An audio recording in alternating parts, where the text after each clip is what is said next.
Anxiety mounts over the spread of COVID-19. Contracted the coronavirus continues to grow. More than 1,600 Americans virus now with no human natural immunity. New hotspots erupting across the country. The coronavirus has overtaken the 2003. People you know will get sick. Some may die. This is real.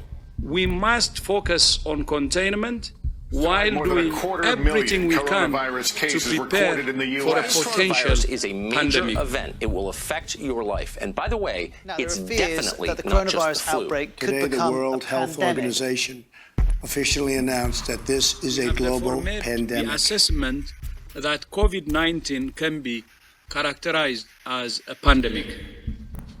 More than 1/4 of Americans are now being ordered to stay home. Major cities across the country are looking more like ghost towns. They're all now closed. It's all an attempt to slow the spread of coronavirus. The markets today plummeted. The Dow plunging almost 10%, suffering its worst loss since 1987. So is this the new normal until the height of the summer? We'll see what happens, but they think August, could be July, could be longer than that. What is going to stop this now? Well, I'm not sure it can be stopped just because we now have so many companies that I think are going to be strapped. In New York, all bars, all nightclubs, all restaurants, all movie theaters, every venue pretty much is to be shut down. Illinois and Ohio closing all bars and restaurants. California shutting down bars and wineries. We don't know is what the reality will be in 2 months or in 6 months' time. Every major sports league in the country is calling a timeout. It's the first federally mandated quarantine in over 50 years. About 80% of hotel rooms in the U.S. are now empty, the worst crisis the hotel industry has ever experienced. Hotels are directly linked with restaurants, with sporting events, and all of these things have dwindled down to just about zero at this point. Ohio's shutting down public schools for 3 weeks. Maryland schools closed for 2. Also, New Mexico, Michigan, and Oregon schools. The reality of prolonged school shutdowns as a precautionary measure could be crippling. 22 million students rely on free or reduced price school lunches. For many, it's their only hot meal of the day. In the USA, another 2.4 million people have filed for unemployment benefits in the past week. More than 38 million people have now lost their jobs in the United States since the pandemic hit in March. And these are the worst layoffs the country has seen since the Great Depression of the early 1930s. I'm starving. I haven't ate 2 days. Usually we have, kitchens that we can go to. You can't go to them no more. America is the wealthiest nation on earth, and yet scenes like this one are becoming increasingly common. Lines of cars packed with families desperate for food. Right now, the need has increased by 200 to 400%. Across the U.S., the COVID-19 crisis is also a hunger crisis. Food banks are overwhelmed with new clients. The USDA says that today, more than 37 million Americans are food insecure, defined as a lack of consistent access to enough food for an active, healthy life. As millions of Americans lose their jobs and wait in line at food banks, farmers are destroying their crops. What's going on with farmers? COVID-19 is disrupting the farming industry on many levels. From onions in Oregon to green beans tilled under in the fields of Florida to milk dumped in Wisconsin. The dairy industry right now is having a terrible time. The fear of the unknown has crashed the price by almost a third of where it was at. Supply chain disruptions due to the outbreak are preventing farmers from getting their products to the markets. It's very difficult, not just for me, on the economic side, but emotional side as well. Our farming operations are not going to change. The pandemic is not having any effect on our timing on what we do when we do crops. It takes 6 months to get a crop planted to harvest. Cattle take years to produce to a certain size. So you have to keep production in place so that we've got the food to eat. So long as farmers assume that the food service industry will open up over the next few months, it just doesn't make sense for them to completely alter their growing patterns. Many are hoping that government interventions and aid packages will help to carry them through this rough patch. USDA is announcing the Coronavirus Food Assistance Program. This is the Farmers to Family Food Box Program. This is a $3 billion program. We'll be purchasing $3 billion in fresh produce, dairy, and meat products to be distributed to Americans in need through our food bank networks, as well as other community and faith-based organizations. This is what America does best. It's Americans helping Americans. The idea is threefold: to help farmers, to have local workers on the job to pack these boxes, and to help families who simply need that food.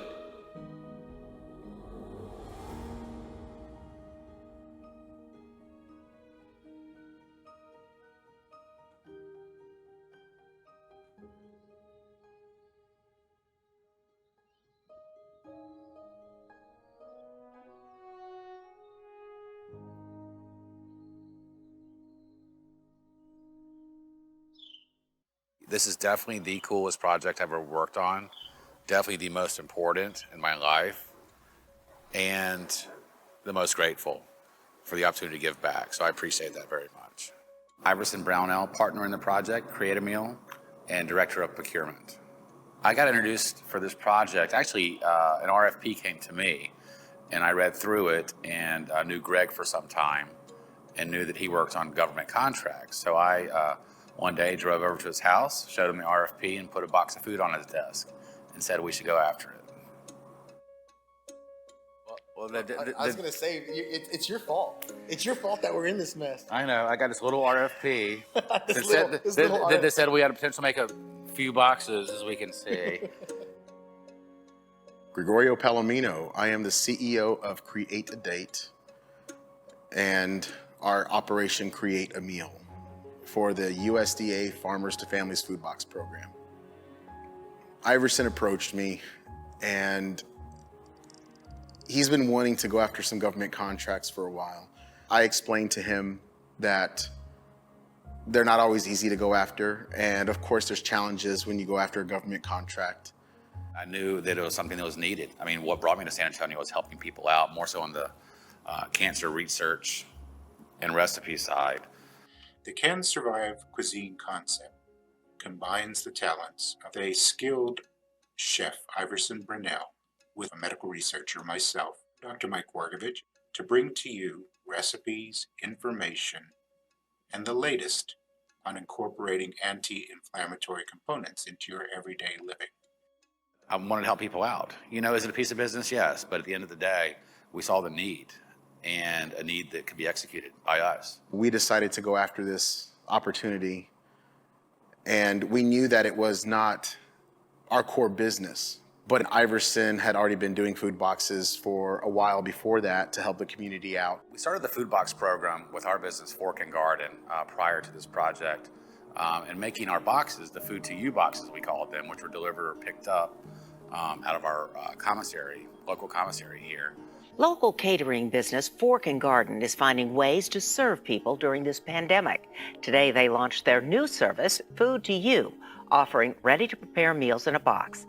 We saw a larger scope and scale and ability to be able to help people out. We wanted to help, support, and reach out to people in the community that needed it. I've done a lot in my career. With more on Fork and Garden, chefs Iverson Brownell and Dave Terrazas join us this morning, and we thank you, gentlemen, for being here on the show. Good morning. Thank you so much. And with my background, having businesses in Charleston, South Carolina, Park City, Utah, I've just really enjoyed events, catering, execution of events, all scopes and scales of events, as well as helping people out in the community.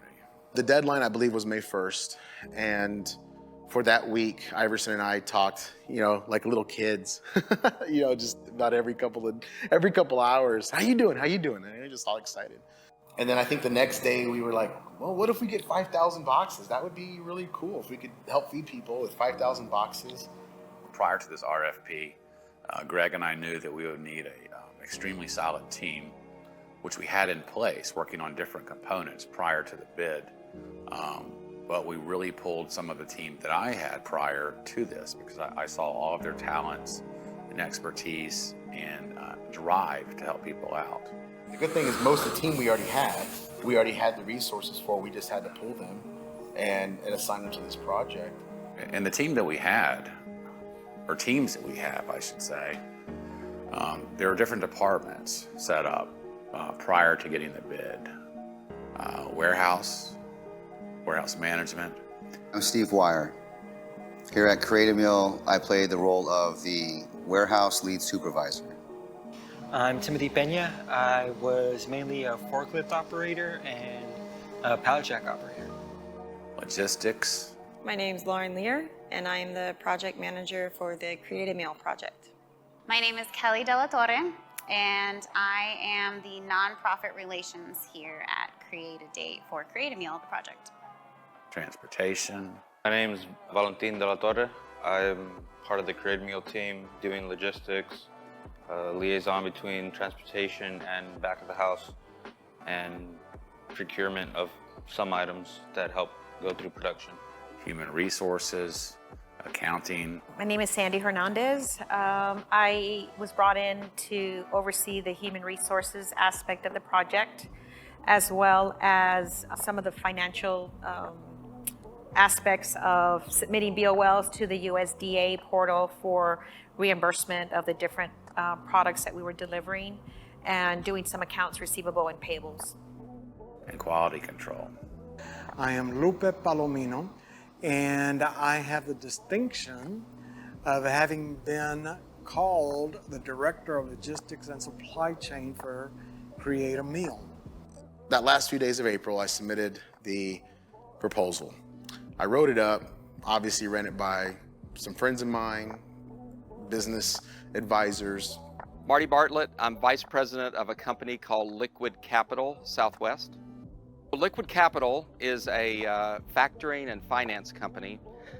We provide loans and lines of credit to businesses all over the country. In many cases, it's government contractors. That's one of our specialties. We provide the funding so that businesses can get their work done. We had to make sure everything was factual, truthful, and we could execute anything that we put on paper.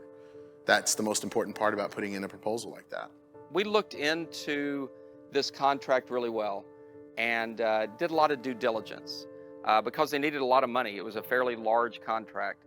And after doing a lot of due diligence on Greg, his other business partner, and the business in general, we determined that it was worthy of loaning them $10 million that they could supply to their vendors for trade credit.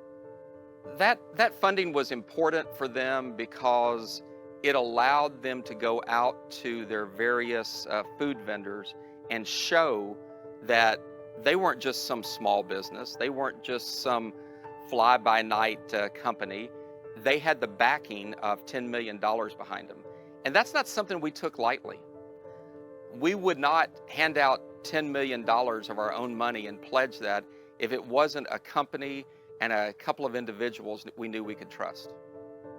We had no idea what the USDA would award us. We had no idea how much they would give us. We only told them that we could complete a certain amount. One day in our pipe dreams, we said, wouldn't it be amazing if we got 50,000 boxes? We just thought that would be phenomenal. I mean, we did the math on that. We're like, oh, this would support our business and maybe even help bring on new jobs for our companies. I knew how massive the project was going to be, and I knew how fast it was going to have to operate, especially with the first phase that we were awarded. I knew that we had to get planning quickly, and we had to get operations planned quickly, and we had to get moving quickly. Being in the restaurant industry, you feed people all the time, and so to be able to do this on a more impactful level for families that are facing hunger, are facing economic challenges with the COVID pandemic, and being able to provide them something that was going to help sustain their household was something that was really important to me. May 8th was a Friday morning. I opened up my email, and there it was, the award letter.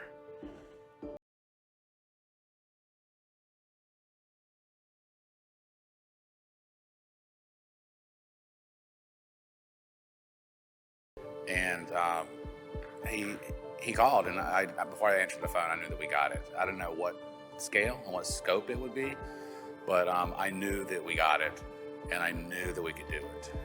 That moment changed my life. That moment changed Iverson's life. And we knew that moment was going to change many, many people's lives. The only concern was the short amount of time to pull it off. We had up to 750,000 boxes to do. We really thought that we would push out 50 or 100,000 boxes. We had some doubts. I know we did. During this project, it all happened so quickly. We had the opportunity to provide up to 18 million pounds of food. 18 million pounds of food over about 40 days throughout the southwest region of the country. The fact that we had 10 days in May and 30 days in June, a total of 40 days to get this project done, it just squeezed us tighter and tighter. The team, the large team that we had, they knew that the contract went in, or the proposal went in, the RFP, which is a request for a proposal to the USDA. And we got it. Everybody showed up at work the next day. I told them we got the contract. Everybody was excited, eager, and really excited to see what we could do. So over the next couple of weeks, we started getting together at Los Patios here in San Antonio, where Iverson's primary office is at. Our office, we got a great office, great owners that own the property. We've had the opportunity to have a great kitchen commissary for some time, and we office out of there. So fortunately, we're able to pull the team together and really start to build the internal structure of the project. Before we found the warehouse that we needed, and the scope of the project has changed a little bit, and that is one reason why we had to wait for the perfect space to pull the trigger on so we could start production. Working at Los Patios as our satellite office for the first few weeks was a crucial moment in the bonding experience of that primary management team. It was the first folks in the door on this project. Right now what we're doing is procuring all of our necessities for the warehouse, just getting everything put in place, get everything in a timely manner, so everything's up to code. Focus is done. Boxes are done. Cisco. A lot of the pre-logistics were based out of Los Patios, setting up all the departments and staffing the departments. We were able to really get to know one another and how each other operated, and really as we were developing all of our operating procedures, and this is mostly administrative development at this stage, and we were able to identify the strengths and weaknesses within each other so that we were building a very strong structure of the management team from the get-go before we ever got to the warehouse. Lauren drew out our whole bay warehouse, and so every day we add whenever we get another product in, so we're figuring out conveyor length, just trying to make sure all of our purchasing is in line with what we're trying to get done, or what we are getting done. Me, Kelly, and Lauren, we've been working hand in hand from the beginning, from whiteboards to making those whiteboards SOPs. They've really stepped it up to find a home for all these trucks. The SOP was Sam, Iverson, Chris Cook, find the produce, procure it. 90,000 gallons a week for the 2 weeks to follow. So those are the kind of numbers we're looking at. Okay. They let us know how many trucks they're able to produce. That's handed off to Lauren. Lauren creates the BOLs. After the BOL is locked and y'all send it back to sending it to the shipper, we have that printed one, and I'm gonna keep file on them all. And I'll be able to pull every single day of delivery. That way if they call you, you're like, hey. Lauren gets it to Kelly and Bill, and they find a home, calling hundreds and hundreds of people trying to find a home for the produce, the milk, and the protein. Farmers to Food Box grant, and I have some trucks, and I would hope to put your name on them. If you can just give me a call back, so we can just clean it some food this month, that would be fantastic. My number is. And then from there, send it off to me to create a tracking sheet of where these trucks are going. To get these, would be good to go. Making a timeline of events and just supporting them in finding and tracking the trucks to find their home. So it's been a hand-in-hand pass-off, like a relay. All of these departments were set, and the basis was drawn up at Los Patios. So once we had the warehouse, that is an easy transition. These were all networked individuals, whether they stemmed from Greg, whether they stemmed from Iverson, whether they stemmed from other individuals that came from that core team. Kelly and Val and Lauren and Sandy and everybody else. This is all that week of roughly May 20th or so, a few days beforehand. This is the last week and a half of May. And it went from a quiet facility on the north side to a bustling team of people. I'm really fortunate to have organically come together with the team that did. It's really interesting to hear feedback from people who have been in the industry for so long, doing things that they're so passionate about. And the team that we have here, I mean, I can't tell you one person that didn't give more than 100% on this project. Every single person that I came in contact with and worked with has been giving it their all. When we won the award and we were given this opportunity to feed people, it was a very big responsibility. It was going to be a challenge. We knew it was. No one said, forget it.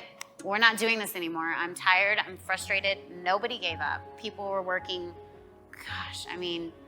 20 plus hours a day, just trying to really make this happen for people. And so, as soon as we got that letter on May 8th, the race was on. On May 12th, we had an interview, or a webinar rather, with the USDA, essentially congratulating everybody on the webinar and telling us the rules of the game, what needed to happen. And then the infamous PACA license came into play on May 12th. As anyone knows in the produce supply chain, especially dealers, from time to time, disputes arise. That's where the Perishable Agricultural Commodities Act comes in. Much like you need a driver's license to operate a vehicle, a PACA license is proof to your customers and suppliers that you understand and abide by the rules of the produce industry. By that time, there was about 10 or 15 of us in a room, and we all looked at each other like, this is new. The PACA license was not part of the proposal process. But what our team didn't know at that moment was that on Mother's Day evening, Farmer Mike had said, you should probably get a PACA license just in case, just so that way people take you a little bit more seriously, because we're so used to buying food through some of the other suppliers and providers directly, or indirectly rather, and not necessarily straight from the farmers and the growers and the shippers. So we went ahead and did that.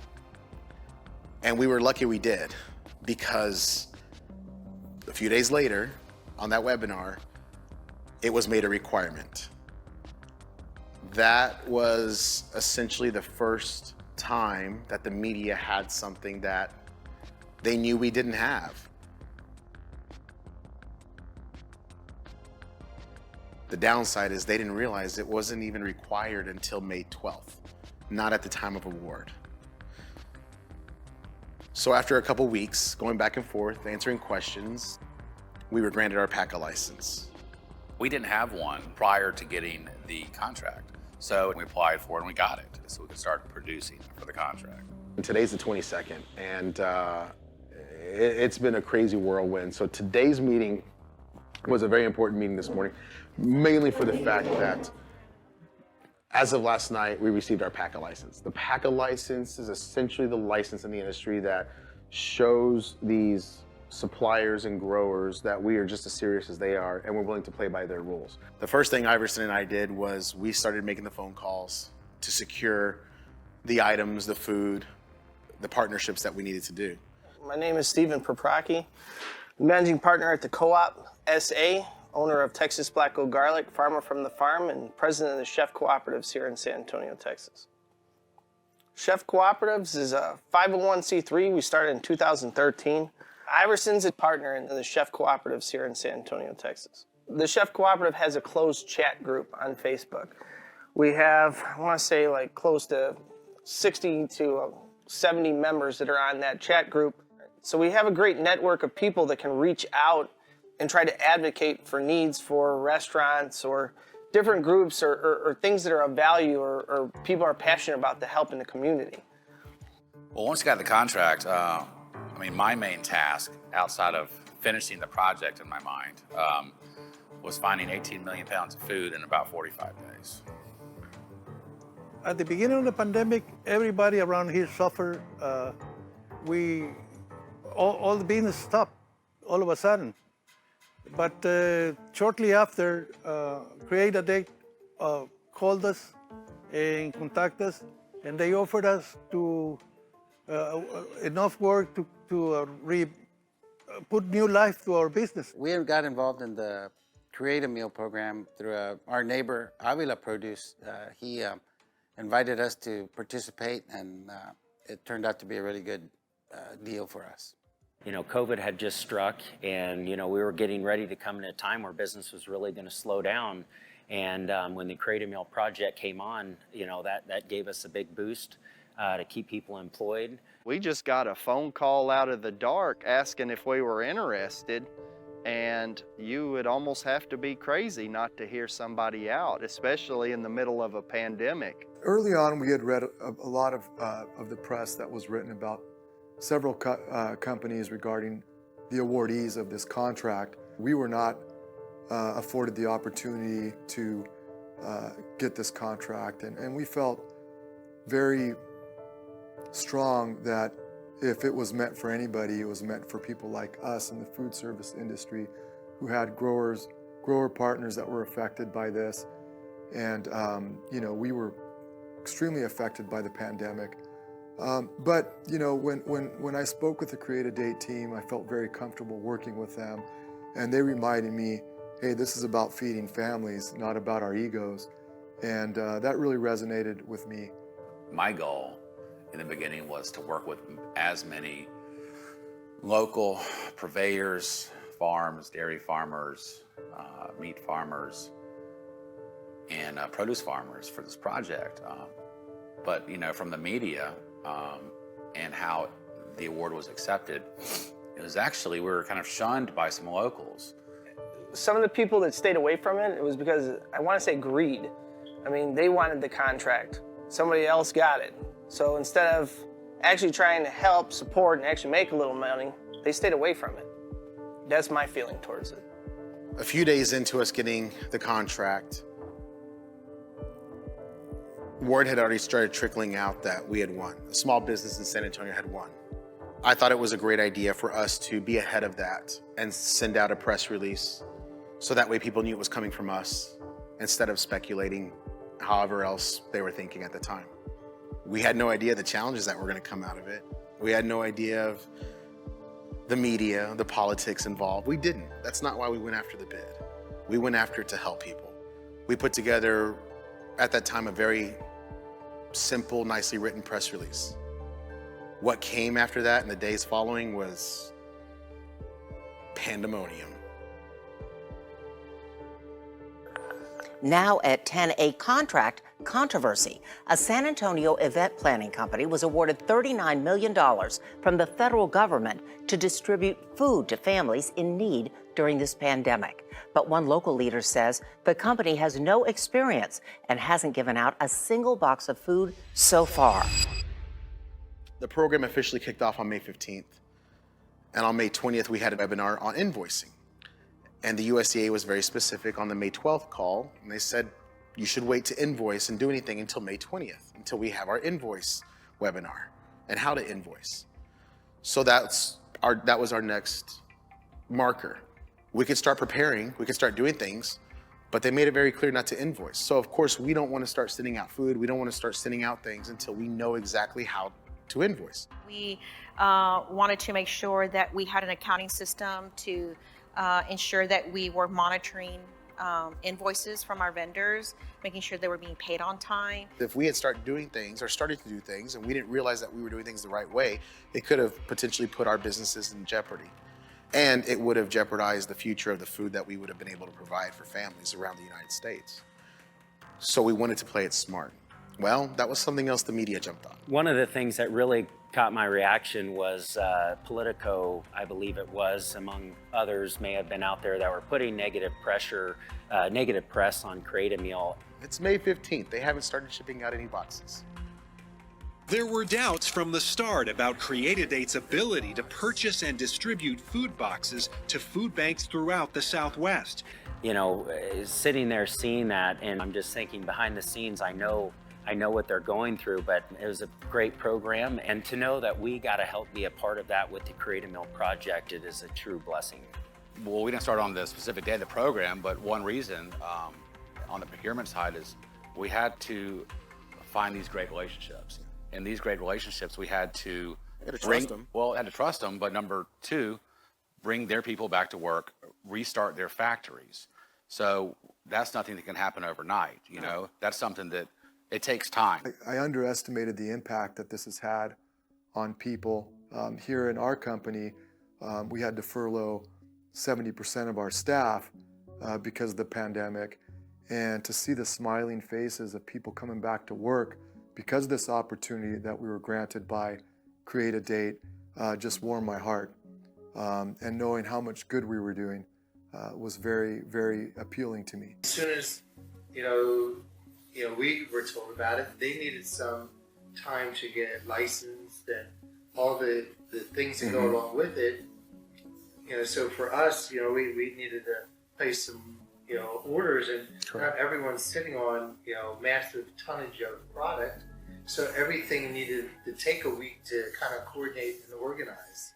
Everything right now that we're making today is strictly for you. That's so cool to hear. I mean, that's... And you'll see the volume.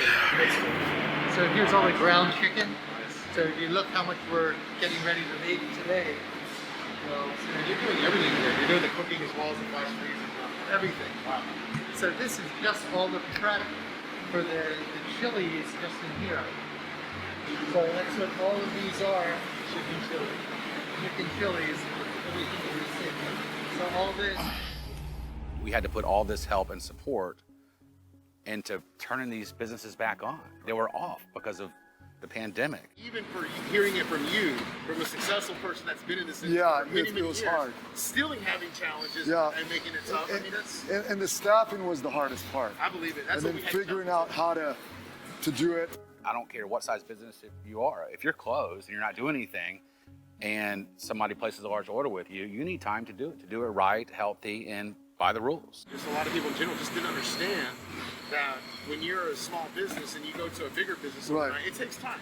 It's tough. You got to get the staff in. It takes time. You have to realign things. The media, they criticize it. Like, how could you not get this out in 40 days or 45 days? Like right now, they're doing this just for you. There was like 60 or 70 people here. And then we had some lines going on that side. Nice. And the line started there and went all the way down.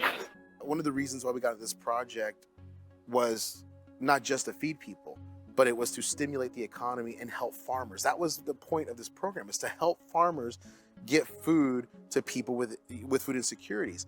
To talk about the hard months, I will tell you that the Cre8ameal program, company, entity, has helped us at Meal King because there were some hard months financially, and we have been shifting our business over to actually be able to hit a different market segment and to supply more products to fewer customers. The impact that this has had, or I should say that the help it has given us, is it's helped our growers be able to sell products that they would have to till.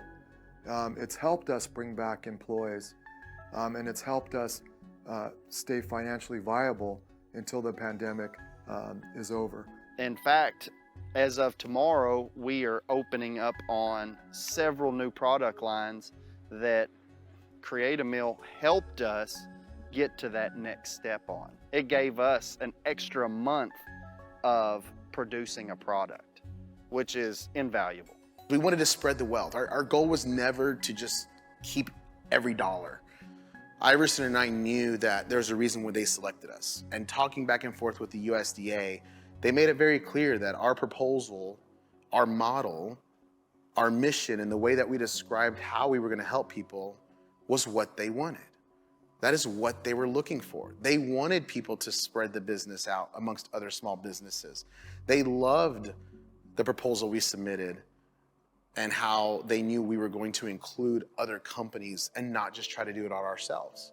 Due to the magnitude of the project, you know, and what USDA was needing, you know, to support all these families, you know, from my perspective, I don't see how, you know, you can't get the small guys together. And me personally in my business, being a small business, you know, the network of what you can do when you work together with smaller outfits is you can put things together faster. You know, we have to change our production lines a lot of times. We're more adapt to change. You know, in larger companies, they have a line set and that's the way they do it. So we worked with a lot of great small businesses, some local here in San Antonio. I wish we could have worked with more. We had to outreach and do some support outside of the city and outside of the state, which really was a changing factor. And a lot of these businesses that were just, they needed that support. Of course, everything came quick for every awardee, 150 plus in the country. So we were trying to figure out ways to support different businesses, one of which was Labatt Foods that I've ordered from for many, many times in the past. And I reached out to them wanting to help support their staff, possibly utilizing their warehouse and ordering tremendous amounts of food for them because they were in a hard time like everybody else. And they said, because of the media, they wouldn't touch this with a 10-foot pole. Going to the produce row down in downtown San Antonio, meeting with co-packers that we believed were really going to be an asset and keep the jobs going down on produce row. Little animosity through there. That was when I started to learn that not everyone's in it for the right reasons. And that started to really show me that how business can be. The saddest part of this whole program is that it was supposed to help people. Instead of people and companies wanting to help, they kind of wouldn't touch it like how it was addressed. It's like they were scared to, just because of the bad press associated with it. The thing is, people still needed to eat. They still needed help. So you're gonna take your company and not try to help people in need because you don't want your name hurt in press or you don't want your name attached to something. That to me is ridiculous. The whole point is coming together in a time of crisis to help people. That's what our heart as humans, we should do regardless of the situation. So to me, it's ridiculous that these other companies didn't want to step up to the table and try to help out. So from the excitement to the downfall of people just not wanting to work with you because of certain beliefs that they have and certain beliefs in us was a real saddening point. It seems it was just a snowball effect with the local media, because once they started seeing that we weren't producing in the timeline that was demanded of us, that was all the news coverage that they needed to keep going on. Because, I mean, frankly, a sports news editor doesn't really have any sports to report on anymore, so he's creating his own sports. The small local paper here in San Antonio, the Express News, a sports writer of all guys, I thought he could write about this project, this contract. Yeah, the SA Express News, boy, they've had a good time with this.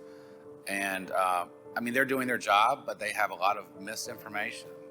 There was a lot of scrutiny that came onto our team because we were from the restaurant industry, not the distribution industry. I came across that RFP and I posted it on Chef Cooperative group chat. 2 people showed interest. One was Iverson, of course, and then Jamie Gonzalez-Stevens. They both had a program where they were doing food boxes at Fork and Garden, so I thought they were working on that project together. So I shared the information via email to both of them that next day when they asked. When Iverson won the contract is when I found out. I posted celebratory congratulations on that closed chat, and that's when I found out that Jamie and Iverson didn't work on that contract together. She was a little bit disheartened about them winning the contract and her not getting it. So much so that we had to remove her from that closed chat. And there was a lot of chastising. There was a lot of negative media reports that came from this. You know, at first, I think his intentions were decent. He wanted to try to focus on a small business winning an award in San Antonio and how that was going to be impactful. Then he started trying to discredit myself.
It made my procurement team start over time and time again, and that delayed the process even further. It forced us to withdraw our progress because in the beginning we were very transparent with what we were doing and the information that we provided in the beginning, every single bit of it was turned on us. Tom made a lot of inaccurate accusations, these dubious claims as he calls them. One Express News report uncovered what it called, quote, dubious claims made by the owner. The first one I think he said was something about me not being on the board at the Hispanic Chamber. That was false. There were a few positions available on the board of the Hispanic Chamber, and the leadership at the board agreed to put myself and I believe 1 or 2 other very active members of the community on the board. I still have many, many friends at the Hispanic Chamber that ask me, why would they say you weren't on the board? Why would they say that you didn't serve? Why would they say this? My name is Danny Sines, and I met Greg back in 2007. And we actually met through the Hispanic Chamber of Commerce. He was a member, and I joined soon after that. And we were both involved with the Chamber a great deal. We both joined their organization called Embajadores, which means ambassador in English.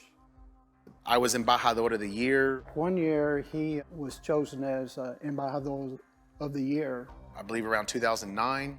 And another year, soon after that, I was an Embajador of the Year. And immediately after that, we were asked to join the board. So, of course, we gladly accepted. I guess the Chamber appreciated the work we were doing because we were both appointed to the Board of Directors. I believe that was 2010. But I may be a year off from that. It wasn't very long-lived because I believe it was just a vacancy at that time. So I want to say we were there maybe for a year, maybe a year and a half at the most on the board. So it wasn't a full term, I think, of like 3 years at that time. But I was on the board. I can't really speak to why The chamber did not verify that he was on the board, but I can assure you he was. What the Hispanic Chamber did, though, unfortunately, is they never recorded us on the board, from my understanding, over the last few weeks. They never recorded that myself, as well as these one or other two members that were asked to be on the board, were actually ever recorded.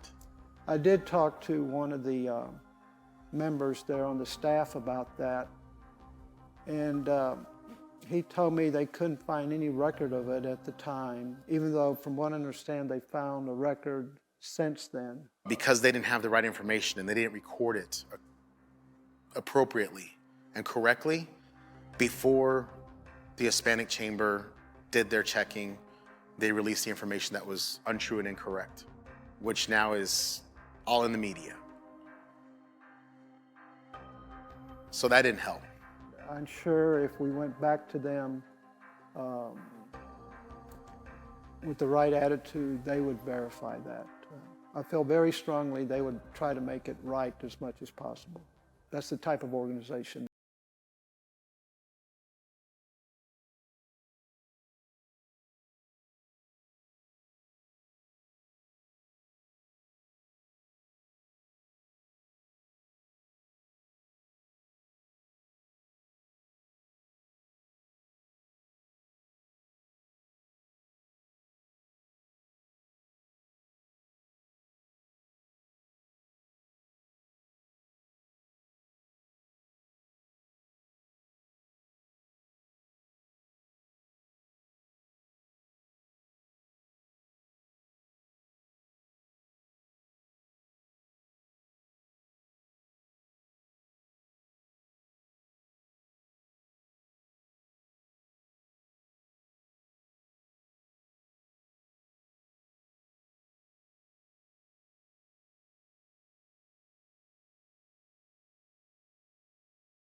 Information we were putting out into the public. In the last decade or so, it has come to my attention that those principles aren't necessarily what guide and govern what is happening in the media. I am extraordinarily disappointed in the direction that a lot of media has taken. We came in and we were breaking the paradigm. I think one of the reasons that we won our contract is because we had extremely low overheads. Some of the other companies, the professionals, have high overheads, their own fleet of trucks, their own series of cold warehouses throughout the country, and already had contracts in place. We had none of that. So when we started from scratch, we didn't know it couldn't be done. In other words, we went out, we negotiated the best price with the farmers to buy the food. We negotiated the best price with the transportation company to move that product from point A to point B. And we stored the product in 5 leased warehouses at a very good, reasonable price. We wear many hats. We do whatever's necessary. Whatever's necessary to make it a success is what we do, and that's what we're doing. Trucks start coming in around Thursday here for dairy product. Yeah, we have a great location here. As you can see behind us, this is one of 5 warehouses we had for the project. And so now we're through May 20th and we have our invoicing call, and now we know what we need to do. We know our next steps. We know where we go from here. We had been negotiating the contracts for our cold storage so that way we could move in, get everything done. And everything was rolling really smoothly. The facility was excited to have us. They were so supportive, knowing that the project that we were going to be doing, the mission that we're going to be fulfilling, was something that they could also hang their hat on, knowing that many good things were going to be coming out of their facility over the next month or two. And so as we go through the process, we had to get our certificate of occupancy, our COO.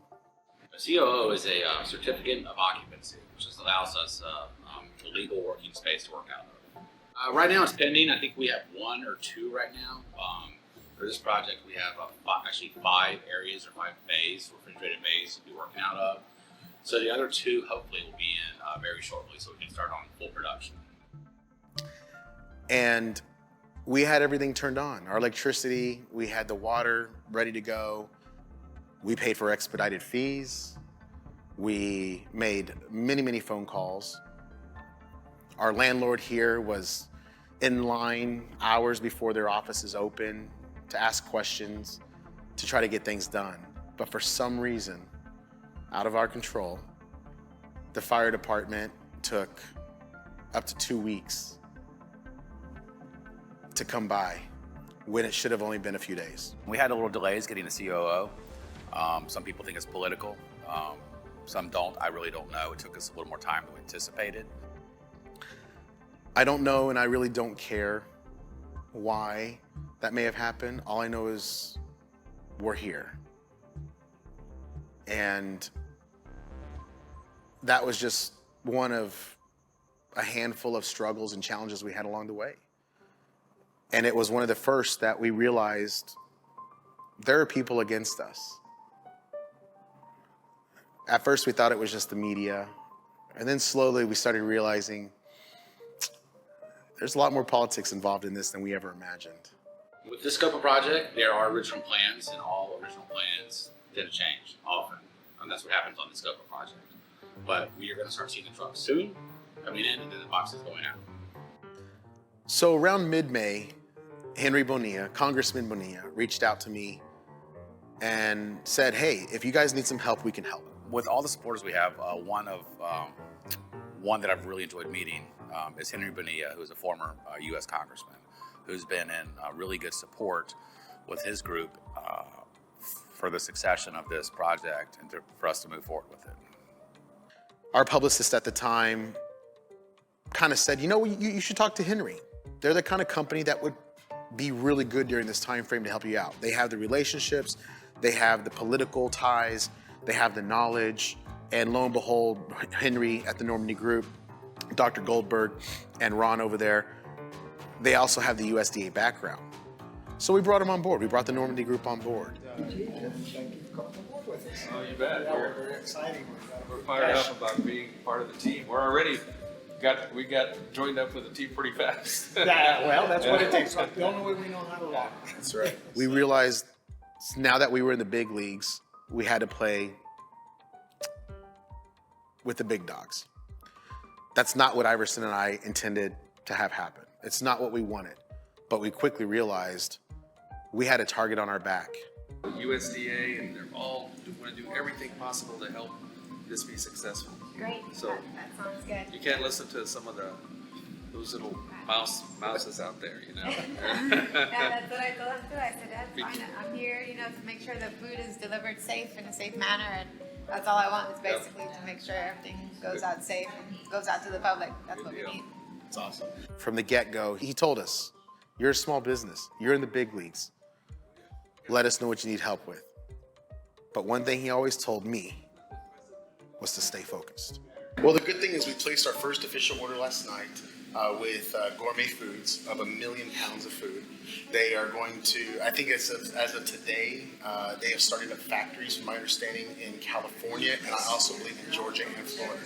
I don't have the exact numbers of how many employees are going back to work, but if it's not today or by Monday, we're probably talking dozens, if not maybe even a couple hundred. But we can get those numbers and verify. Yeah, that'd be great. Just send them to me, or me, Ron, and John Goldberg, the one who is connected to the USDA. Okay. You just, send a little message on that, and then we'll try to get that publicized. Fantastic. For you, to the people that matter, because channel whatever you don't matter. Paper doesn't matter. These people matter. He told us, don't worry about the media. Don't worry about the naysayers. Don't even listen to the supporters. Stay focused. Get the job done. You're going through a hell of a learning process right now. But when it's all over, you get it done right, you win. I don't always tell people what's going on. I don't show a lot of emotion. But to hear that from somebody that's been in my shoes multiple times, and to know that we had people behind us, and that he confirmed that people at the White House, at the top levels of the USDA, wanted us to succeed. Staying focused is all I could do. I know the character of Greg. I know the integrity of Cre8aDate, his organization, his company. And I said, hey, anything I can do, because apparently we're just making stuff up now. And if it's sensational and if it sizzles, well, all the better, and we'll deal with those facts later. Because pesky facts, why let them ruin a really good story? One thing that we didn't anticipate was the vast political nature of this project. When we were awarded this project, all right, we're feeding families. Everybody's gonna be on board with this, and everybody's gonna support us because we're all in this together to make sure that we are feeding our communities. And that wasn't the case. Politics get involved, and it happens in every single, outfit that there is in this country, unfortunately. And that's why people are elected. That's the things that people are voted on. And so it's a natural thing that things would be included. Now, when it comes to helping feed people and, especially being under a company in which there was bad press and politics involved in that bad press, the press just aggravated the politics. I've probably never seen a company that got this much negative press. I've probably never been involved with a company that received this much criticism. And we really didn't understand where it came from until we started looking at the political side. And then it became very clear that this was a political attack upon this company. U.S. Congressman Lloyd Doggett says San Antonio families cannot eat on IOUs. He is furious about $39 million given to San Antonio company Cre8aDate by the U.S. Department of Agriculture. Yeah, Lloyd Doggett, I haven't met him. I'm sure he's a wonderful guy, but he had oppositions for this. And maybe it's a Democrat versus Republican thing. And quite frankly, that's his business. For some unfathomable reason, the bureaucracy chose someone who was a wedding planner who'd never done this, and now in operation, 750,000 boxes to be delivered by the end of June. They've not delivered a single box. It's unfortunate that we didn't have the support on the state level and on the city level. Through council members, legislators, lobbyists, there were many individuals that were out for our failure, and they were out to prove a point that we never deserved this awardship. Congressman Doggett sent this letter to the USDA demanding they terminate the contract. My experience working with the USDA or with Congress or with any kind of government entity is is there's a lot of red tape. There's a lot of issues that have to be straightened out and have to be resolved, and that is something that we see happen a lot, and that's why people like us try to come in and help smooth out the way and figure out what's going on. I guess the kind of law that we usually practice is we practice criminal law, we practice civil law, we practice government law, especially considering that Nico LaHood was who is our managing partner, was the district attorney of Bexar County. Nico LaHood, NICO, last name LaHood, LA, capital H, OOD. I'm one of the managing partners at LaHood Norton Law Group. I was born and raised in San Antonio, lived here all 48 years of my life. Went to school here, been involved in the community here, actually served the community in elected office here. I love San Antonio. I don't believe I'm going anywhere else except for heaven. We came in to help with their interactions with the government. Obviously, Cre8aDate, they have done something marvelous, something wonderful, and they were dealing with the federal government at the time that they were doing that. And so our role is to help them in their dealings with the government and to help Greg and to make sure that that we always are understanding the contracts and the cooperation and the things that we need to do to make sure that the government gets what they need and that we're being treated fairly as well. I've known Greg for a number of years. We've known of each other for sure. We've been acquainted with each other through mutual friends and his involvement in the community and my involvement in the community. We had a lot of mutual people in between. Always very professional, always very congenial. He has a very good personality. He's a people person, as we say. And I had a very good impression of him before I had the opportunity and the privilege of defending him. I think what happened with the local media and everywhere else is that they got an idea about who Greg was and what Cre8aDate was doing, and they took it and ran with it, and it was wrong. And it was unfortunate because a person who should have been celebrated has been, dragged over the coals in the media, has been slandered by other groups and libeled by reporters. And if you look at what he did and what he accomplished, you would see that it's a completely unfair way to have treated him.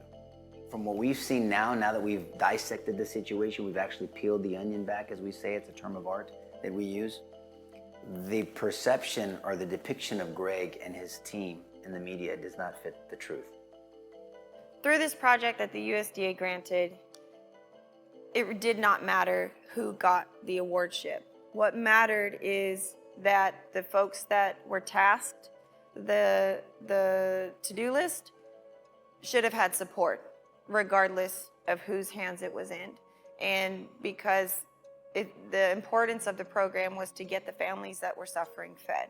Something like this hadn't been done since the Great Depression, and people talk about, massive food drives, and we're talking about a huge shutdown, feeding Americans all over the country simultaneously while trying to integrate 6 feet of distance and trying to safely deliver a product that ultimately would have to be wasted in the landfills or going down the drains. We want to cry about, the money.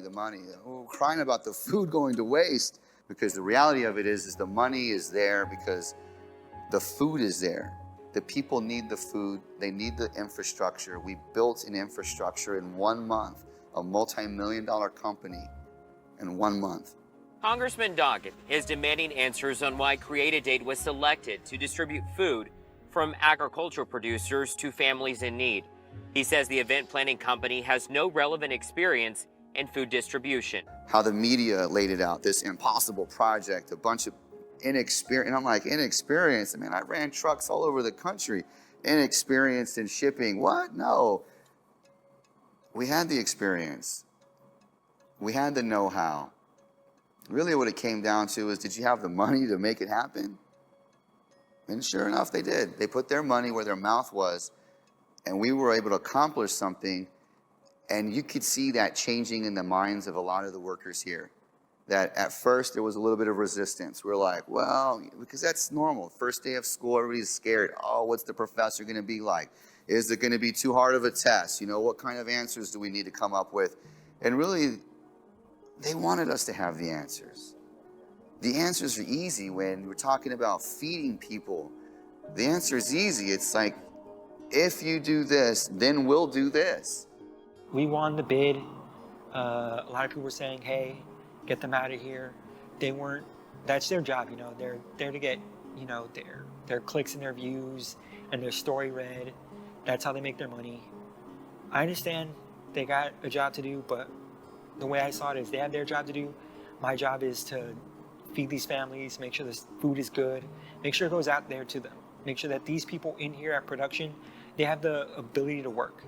I wish that people's views and opinions didn't have as much sway as they did in this project, because I think that we could have fed a lot more families. On one hand, I can understand why there was such an uproar, but I don't understand why the uproar was so of such magnitude that they wanted to disrupt the process instead of support the process. It's not important what a reporter says. It just doesn't matter. You're doing what you can do in the time frame that you have and trying your best. And as long as you can say that, then the press doesn't matter. It just doesn't. I was not here to make a PR statement, and I was not here to make Cre8ameal or Cre8a look like, hey, look, we're doing something, and you know, we're thriving, and that's not what I was here to do. I was here to thrive, not to talk about thriving. And even after the fact, with all the attacks that occurred and all the press, we knew that Greg and Iverson and Cre8a could be successful. Working with such knowledgeable individuals of the restaurant community, I wasn't ever concerned on were we going to be able to do this. We knew we were going to be able to do this. We had the knowledge how to do this. We just had to scale up. So when you start getting the food in, where's it going to go? So we have a warehouse down the south side of San Antonio. Okay. It's on South 281 and 410, down there by Brook City base kind of area. Okay. And off of Presa, 410 down on the south side. Okay. So it's 5 units. Each of them are about 4,000 square feet roughly. So about 20,000 square feet of all cool space, 15 docks. So our trucks are going to start arriving. That's where you're going to do it all? Yes, sir. When's that going to be functional? We are looking at Wednesday at the latest to actually start rolling some boxes out and trying to You got a lot of people there, right? So next week we're going to start with 25. We're going to make sure we ease into it, do it the right way, see if there's anything that we missed along the way. Yeah, that's awesome. We're all fired up for you. I think that the USDA made a very wise choice in providing a program like this to folks like us. On May 27th, we had a call with the USDA, and it was a phenomenal call. They were happy, they were excited. They told us, coming from the Chief of Staff, Lauren Walker, told us what we were doing was exactly the way they wanted this program to work. And it's exactly the reason why we were given this opportunity. So many good things happening. Got off the phone with the USDA last night, and great things are just in progress right now. So all we got to do is get boxes to hungry families, and this is the first day of the rest of the story. And then we got a call the next morning, and 2 hurdles came on May 28th. The first one was from the USDA. When our friends at the Normandy Group said, the USDA heard 95% of what they needed to hear. And I said, well, what was the other 5% they needed to hear? And they said, Greg, we've got to get boxes out today. And I kind of started laughing, and I said, no, I said, our first boxes aren't going out till June 1st. That's when we're starting. That's, you know, we didn't even know how to invoice until a few days ago. So June 1st is our start date. That's our goal. We have trucks coming in. We're going to start packing June 1st. And our buddies and our friends at the Normandy Group said, no, Greg, if you don't get trucks out or boxes out today, it's not looking good. And I kind of remember asking them, well, what do you mean? And they said, Greg, they said, if you don't get boxes out today, you're probably going to get your contract pulled. Thousands of boxes hitting on Monday. Why do we need to just push it out today? And I guess because one of the representatives wanted to stir the pot and create some challenges. So we said, okay, let's see what we can get out today. And, you know, that way it'll buy us a couple days until the real stuff hits. Wow. Let me tell you something. When you plan on something, It's tough. And as an event planner, we always plan on things. We plan on things down to the minute. We are precise. Same thing as Iverson and catering. We are precise. If we fail, we're fired. If we fail, we could be sued. Yes, so I believe the first boxes we put out, I think we're on the 28th, I believe, of May, right around then. And we were asked to put them out quickly through the USDA. What I'm gonna need is somebody to drive pickup boxes wherever they're gonna be, wherever they're coming from. Those packages for probably an hour, maybe two. And then I'm off the day trying to figure out how to get this done in boxes and shipped out. Because the first one's going out, they need to be perfect, you know? It was the produce community that came together. At the beginning, nobody believed in that program, but we made it believe, and a lot of them participated to help us package a lot of produce. How many can Sam?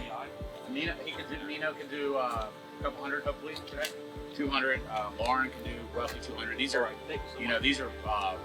this came in 30 minutes ago, so verbally they're gonna bust their ass to get them done. So I don't want to commit exactly 400 boxes per day, but that's Because the person I had the phone call with yesterday, I didn't know who they were, but he's the chief, he's the director-in-chief of this program, Lawrence something or other. So he's got our back. But the only thing they don't have right now, which is obviously a very big piece, is they're not producing it. They've got everything else we like to hear, but they're not producing it. So they're producing what get people to shut up for a little bit. I'm about to walk in those matters here in like 2 minutes. Okay, can you? And we have how many boxes today? Guaranteed. Guaranteed 200. From each company? No, guaranteed 200. I don't know. I'm not sure about SA Fresh. I am sure about Avila. We could even probably do 6 pallets with Avila if we start pumping. Because I'm going to go down there with Chef Bill and we're going to start working. I'll go with you guys. I don't have anything else I can do except take calls. So the plan for today is order. We've got everything locked in. We've got all our suppliers locked in. Fortunately, we had a couple really great providers of produce in town that wanted to work with us. So we took care of them so well and supported them so much. SA Fresh are working on the same concept, so if we need to go pick stuff up and drop it off to the food bank, great. I already called Lauren. I told her to call the food bank, and it's like 8 pallets before 5 o'clock. SA Fresh and Avila, they came through for us. We approached them, we said, we're in a need, we need help.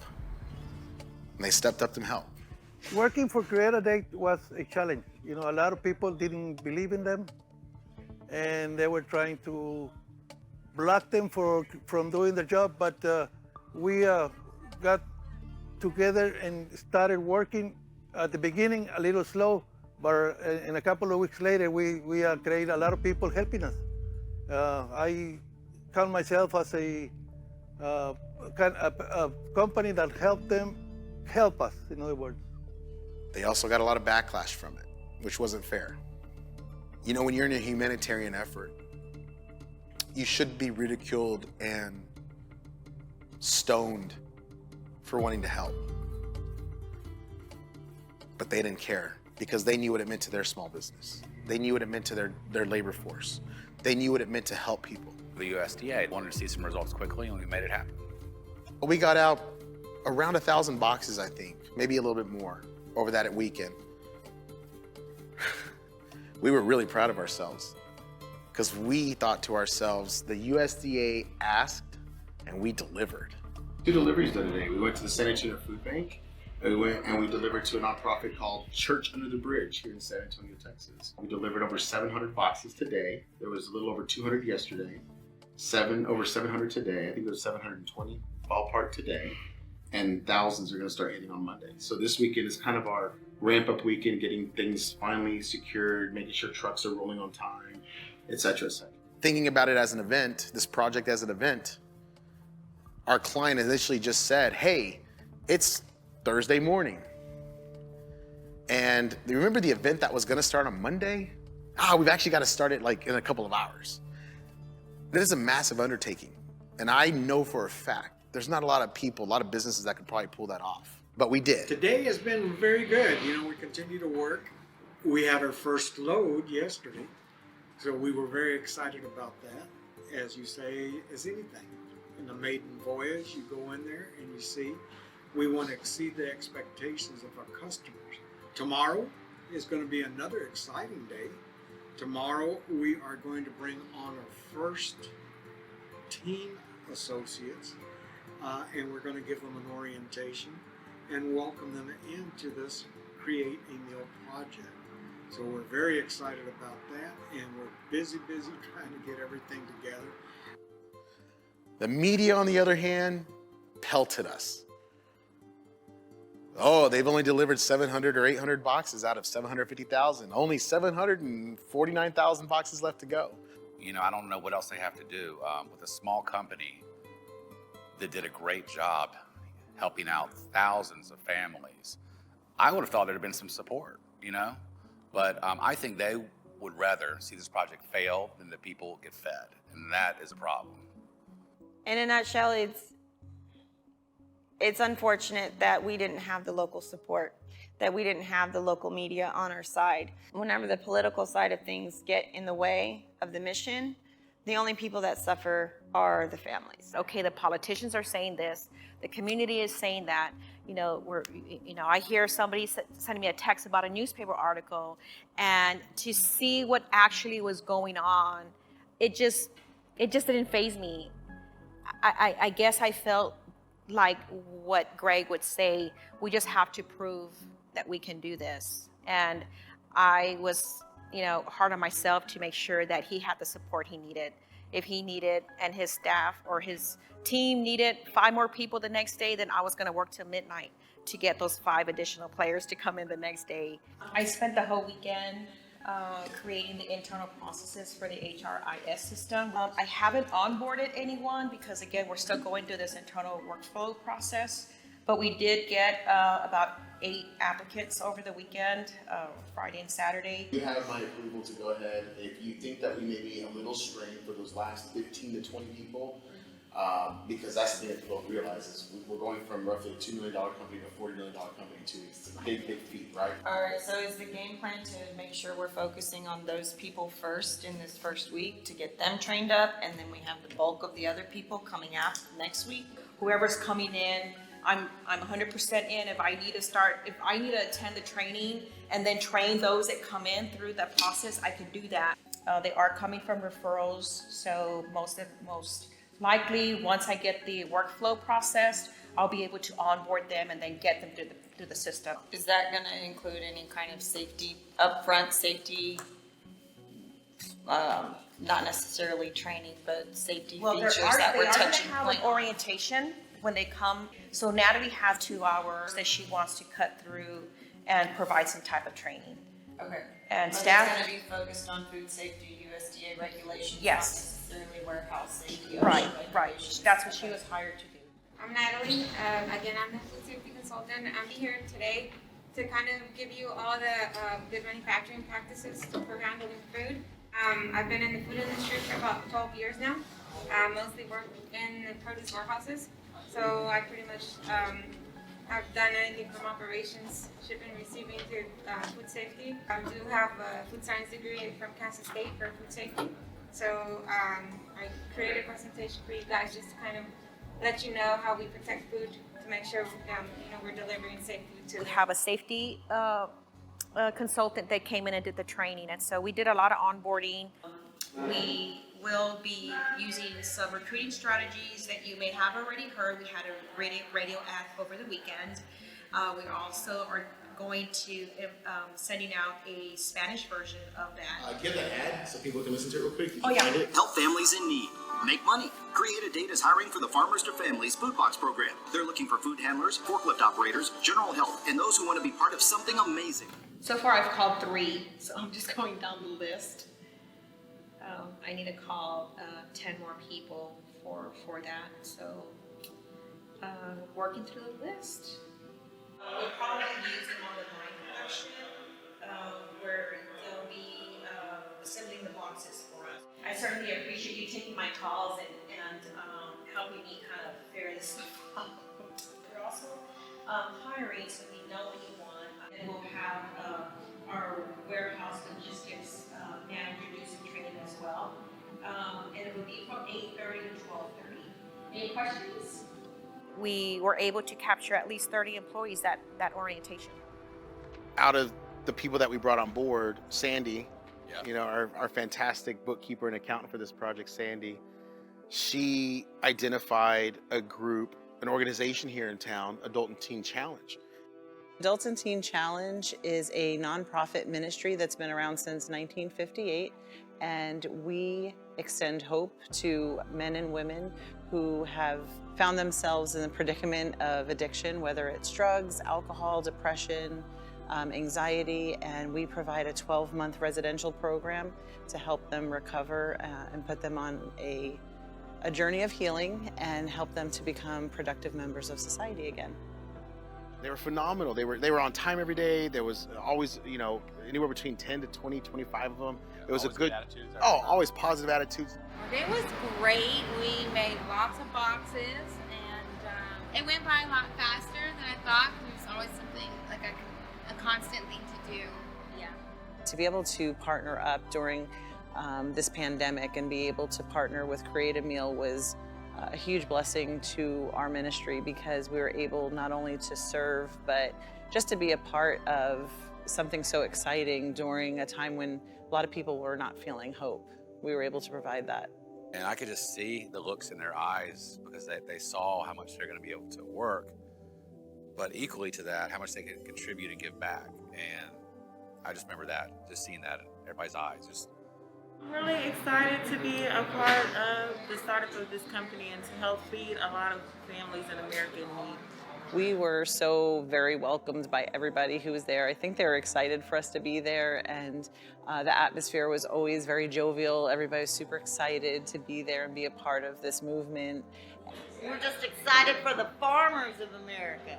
So that was a good day for introducing them to the program of Cre8aDate and the Farmers to Family Food Box Program. Because some of these ladies didn't know what they wanted to do. They're like, you know, some of them are very young, and they're like, well, when I finish our program, I'm not too sure what I want to do with life. So it's nice to really see that they told me this. They're like, I'm glad I got to see production. I'm glad I got to see the food side of stuff.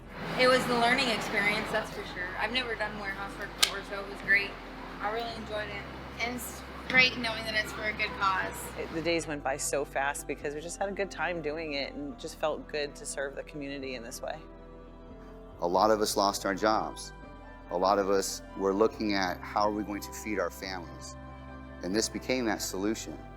This became that opportunity despite all that negative press. Some of these people were desperate for work. Some people had been laid off before the whole coronavirus, so they weren't even getting unemployment at the time. It was crazy. Some people were just, they needed the job. The COVID really shut things down, and then not having employment after a month really opened my eyes to the opportunity that was presented with the families to be fed through this program, and took Sandy's call again a little more seriously about coming on board to manage the 5 warehouses and getting them up and running. On the first day when we had our orientation, I didn't intend to take control, but it's just kind of something that I naturally do. By the way, we have units B11 through B14, 10 through 14. I'll let you find the right switch. I just kind of jumped in and did some basic safety precautions. We went through the basics of USDA guidelines, CDC regulations, and then we walked through the warehouse and we were able to go over safety protocols.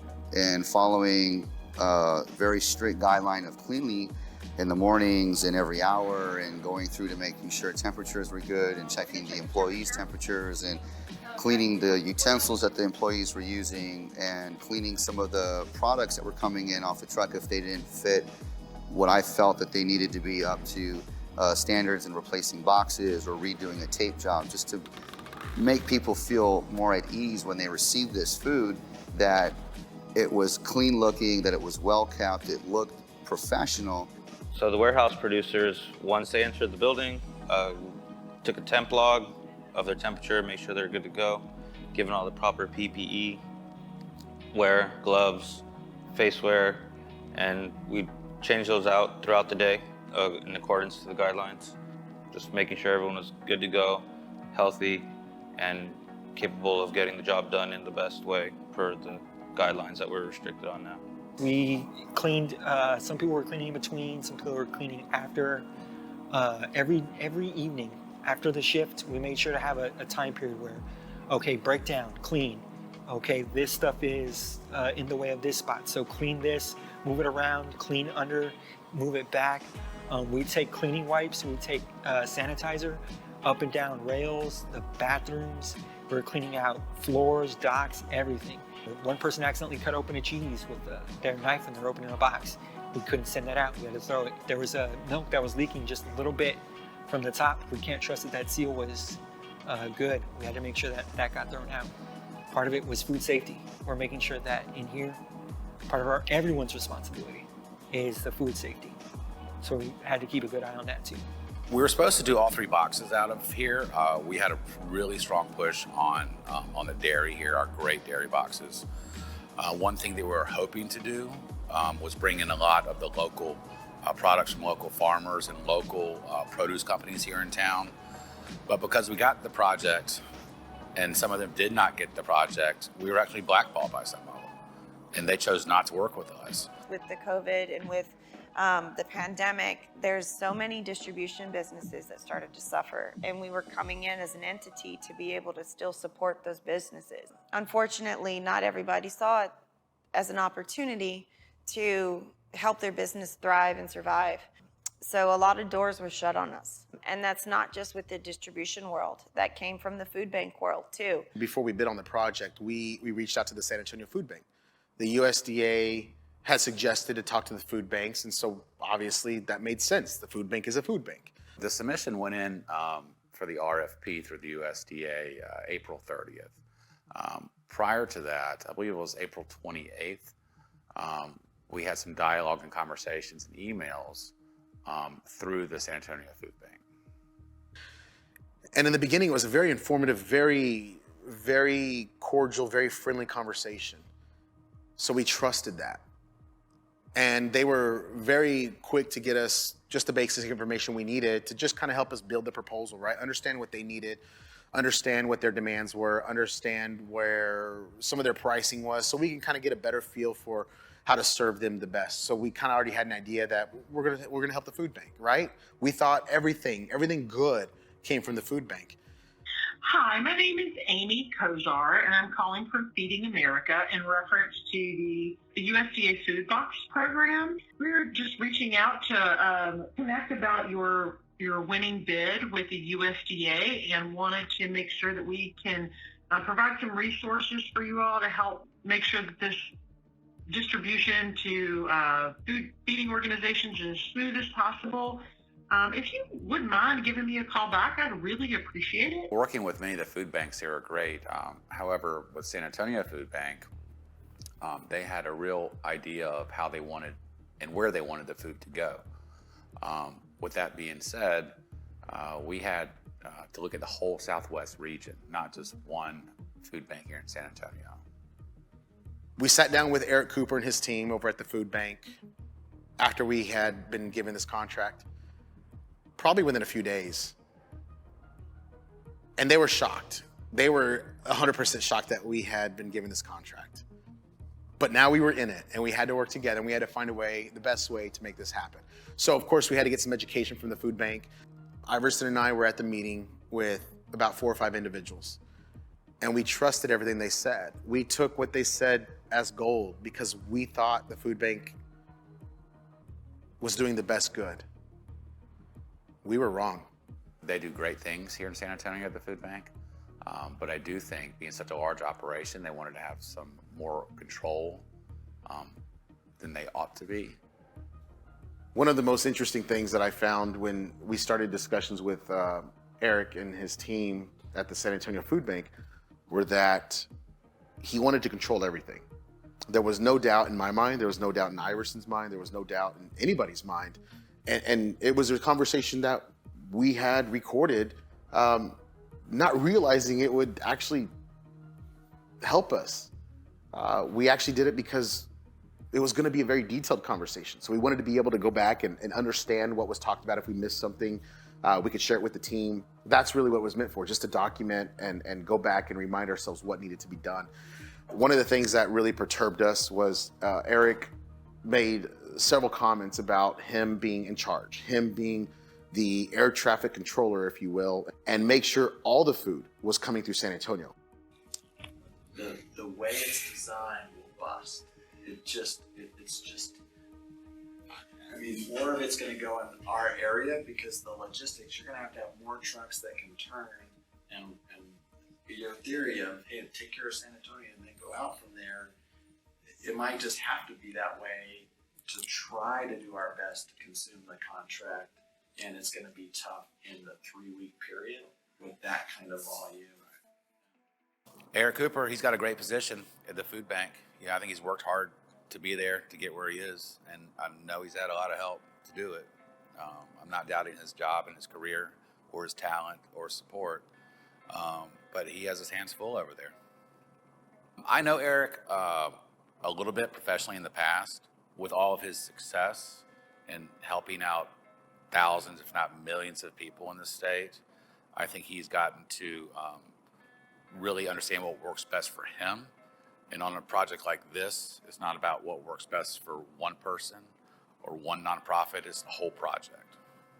From the first conversation I had with the CEO of our local food bank, I knew it was very evident that he was out to secure a business agenda.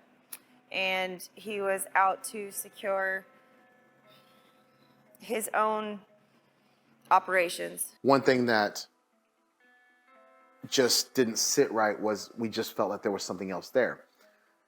And what led us to that was because this program is a box program. And Eric made it very clear more than once that there were other vendors that were drop shipping or direct shipping food to them loose. I'm hearing from vendors that USDA is now rethinking the box packing. So so I'm wondering if you guys had any of that conversation, because a lot of vendors are shipping then just full truckloads to food banks, just saying, hey, we're sending the only produce, and they're just skipping the whole box no, packing. We didn't hear that Yeah, the only box question that we heard yesterday was, can we use a different box? I think people were curious if it had to be a cardboard box versus, a plastic box or some other things. That's the only question I remember hearing regarding boxing at all. Working with the San Antonio Food Bank, they wanted all the food to be drop shipped. I'm not sure why, because that wasn't part of the agreement in the contract with the USDA. I know they're trying to help people out, but we had to follow the rules and regulations from the USDA. $39 million doesn't go very far if you think of all of the food banks. No, not at all. In the Southwest region. Yeah. And if USDA blessed it, would it just make sense for you to? USDA has many programs that we benefit from, Mm-hmm. and we were excited about this.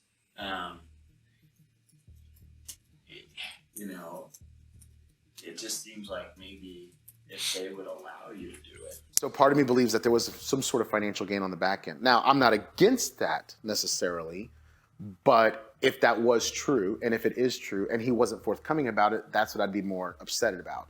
If USDA says, hey, we're going to let you drop ship it directly from manufacturer to the food bank, and if they're agreeing to that, we're cool with that. Yeah.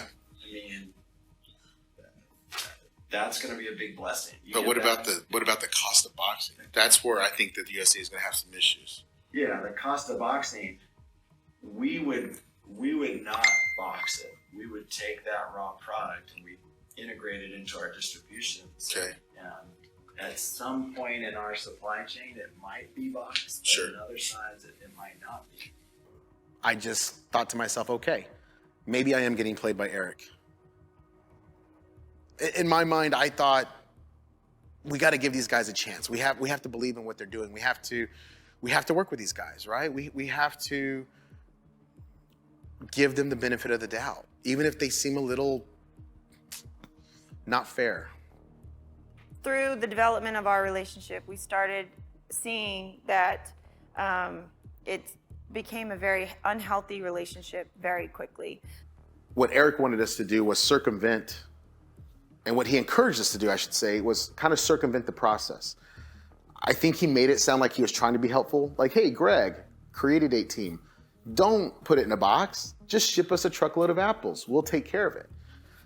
Well, that bothered us because, number one, we were being asked to do something that was not in the contract. Number two, we were being asked to do something that we didn't bid on, which would have been fraud. Number three, we were almost pushed into not even listening to the USDA by Eric, all on recorded tapes. Again, not because we thought we would need them down the road, but because we wanted to be able to go back just like any other business professional and go listen to our notes again to make sure we didn't miss anything. And when our team heard this, they were appalled. So I think you're in a driver's seat with USDA to say, look, you idiots gave me the money, so let us come up with a plan that might actually work. And I think that's what I've said in the other two options. If we do that, though, the question is we'd be consuming more fuel costs and transport costs, which means we'd feed less. Yeah. That's the downside, though. Yeah, but and we're getting paid per box. We're getting paid on volume. So that's the thing is if they say, well, that's fine, then just deliver less boxes. I'm like, well, that's not the solution because now we're not getting paid for those additional boxes. So it's... On that note, too, these boxes are not supposed to be broken. And some of these food banks, they would break the boxes. And I don't know why they chose to do that, but that is actually, not part of the program and not part of the contract. So they're going against USDA when they did that. The San Antonio Food Bank and Houston Food Banks wanted to break the packaging, which would have gone against federal law and the contract terms that we had in place. The USDA told us, if they're going to break packaging, you need to stop servicing them. There was no way we were going to put millions, hundreds of thousands of families and millions of people in jeopardy because one or two food banks felt entitled to do what they wanted to do with the food. That's not the way this program worked. I know they do good things, but he lied to me. He lied to our team. And he lied about things that really just deterred our team from wanting to feel comfortable and confident knowing who they were helping.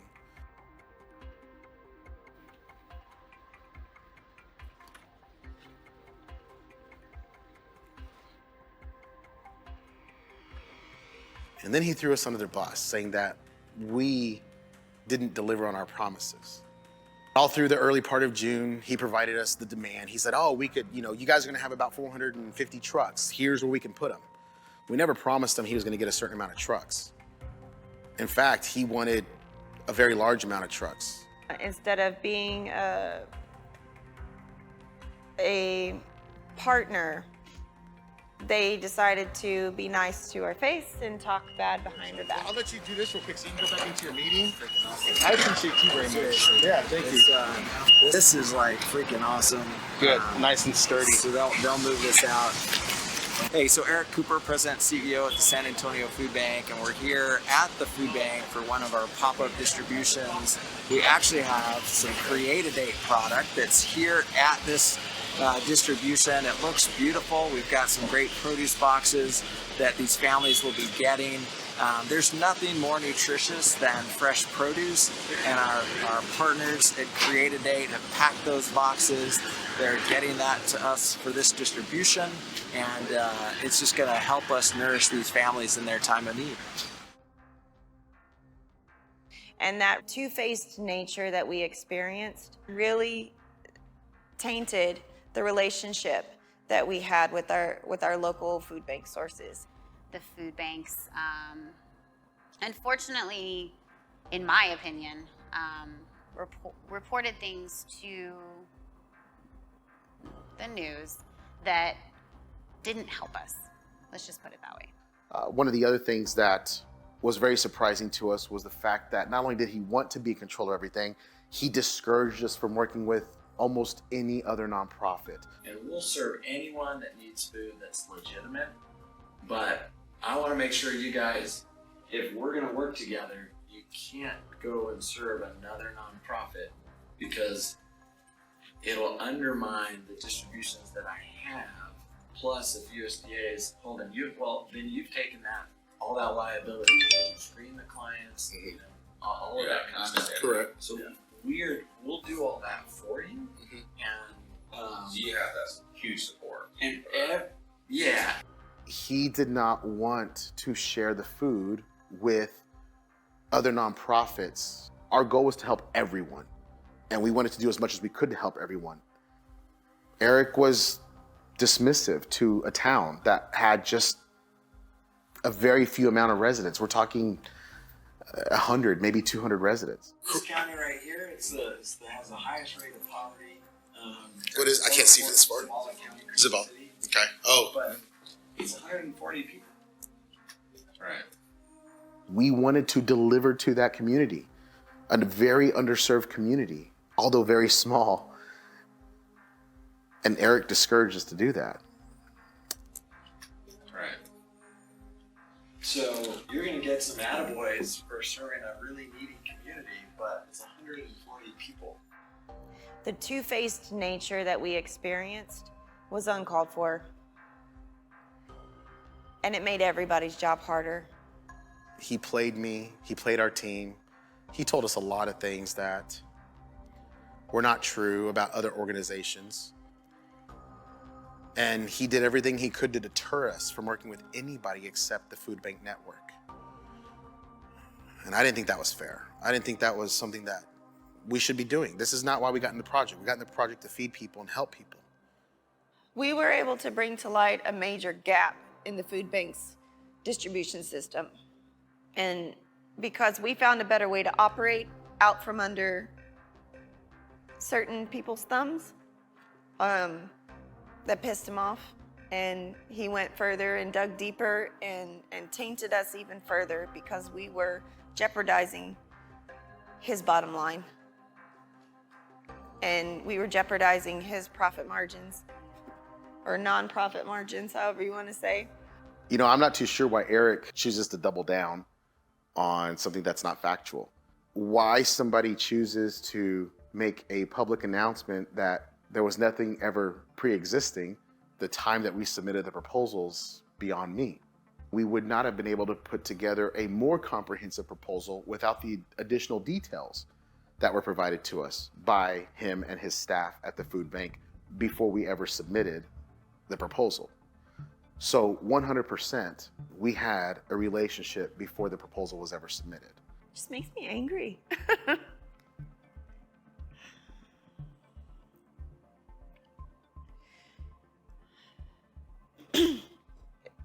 It's an emotional thing to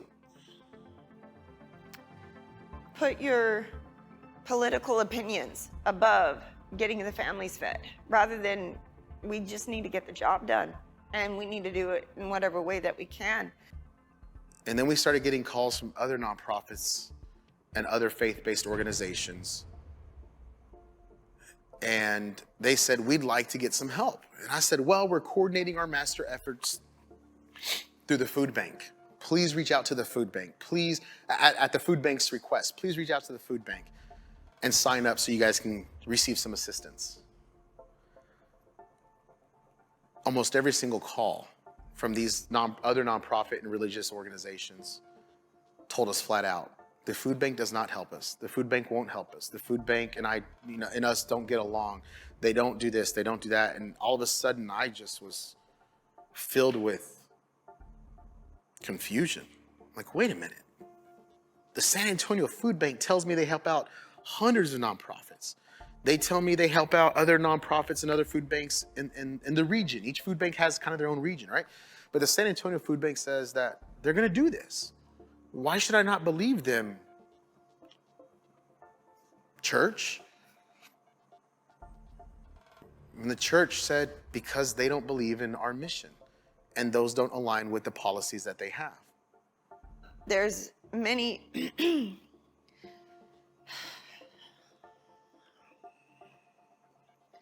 There's many families that I gave boxes to personally that were so thankful because nobody else was coming to them.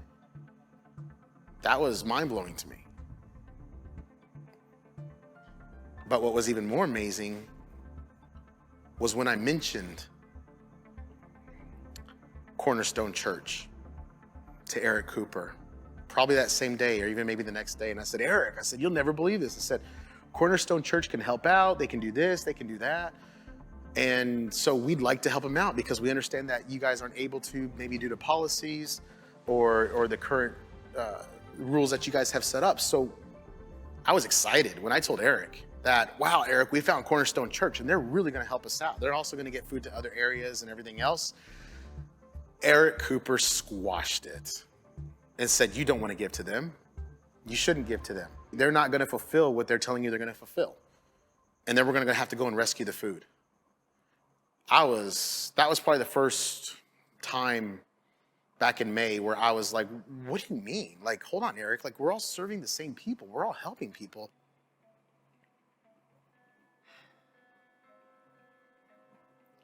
At the end of the day, it took away from the families.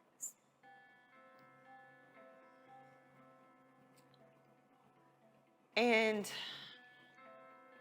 the leaders of our local food banks made it very evident that they were out to secure their own business rather than to secure commodities for their families that they were servicing. I was jaded. I'm not gonna lie, I was jaded. I thought people in that kind of position were out to do good things.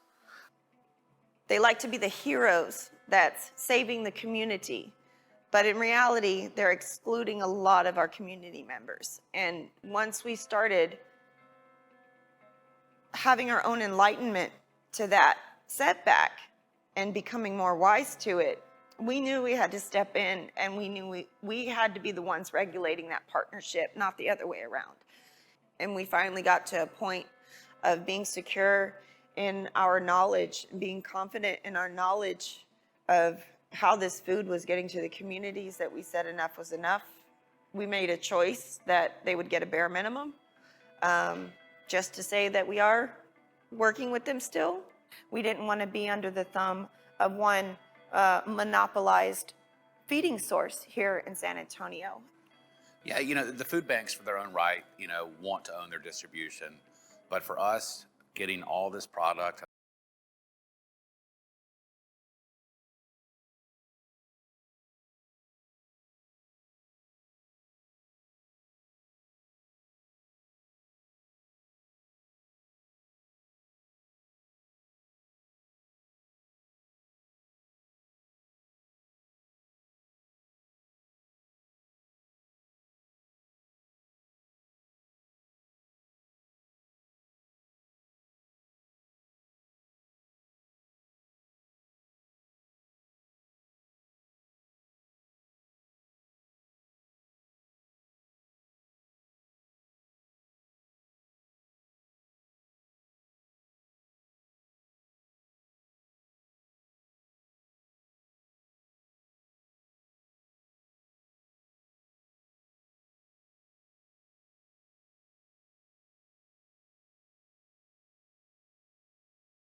The difference that I found out, this is learning for me, is the food banks, they have distributions, which is fantastic. The faith-based organizations, they do as well, but once they distribute, they have many more means of allocations to take it to the people that cannot get to the food bank distribution points. We have a great coalition of pastors and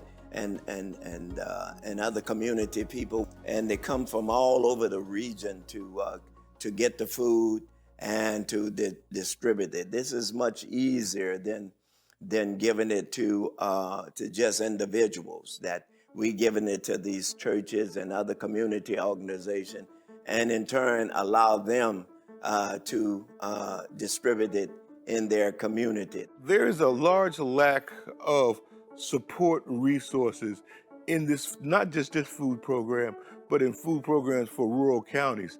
And what Cre8aDate was able to do was to contract trucking lines and contract cold storage warehouses that we could bring in produce, we could bring in dairy, and we could bring in, most importantly, protein. And we brought them in on their 18-wheelers, then we put them into cold storage.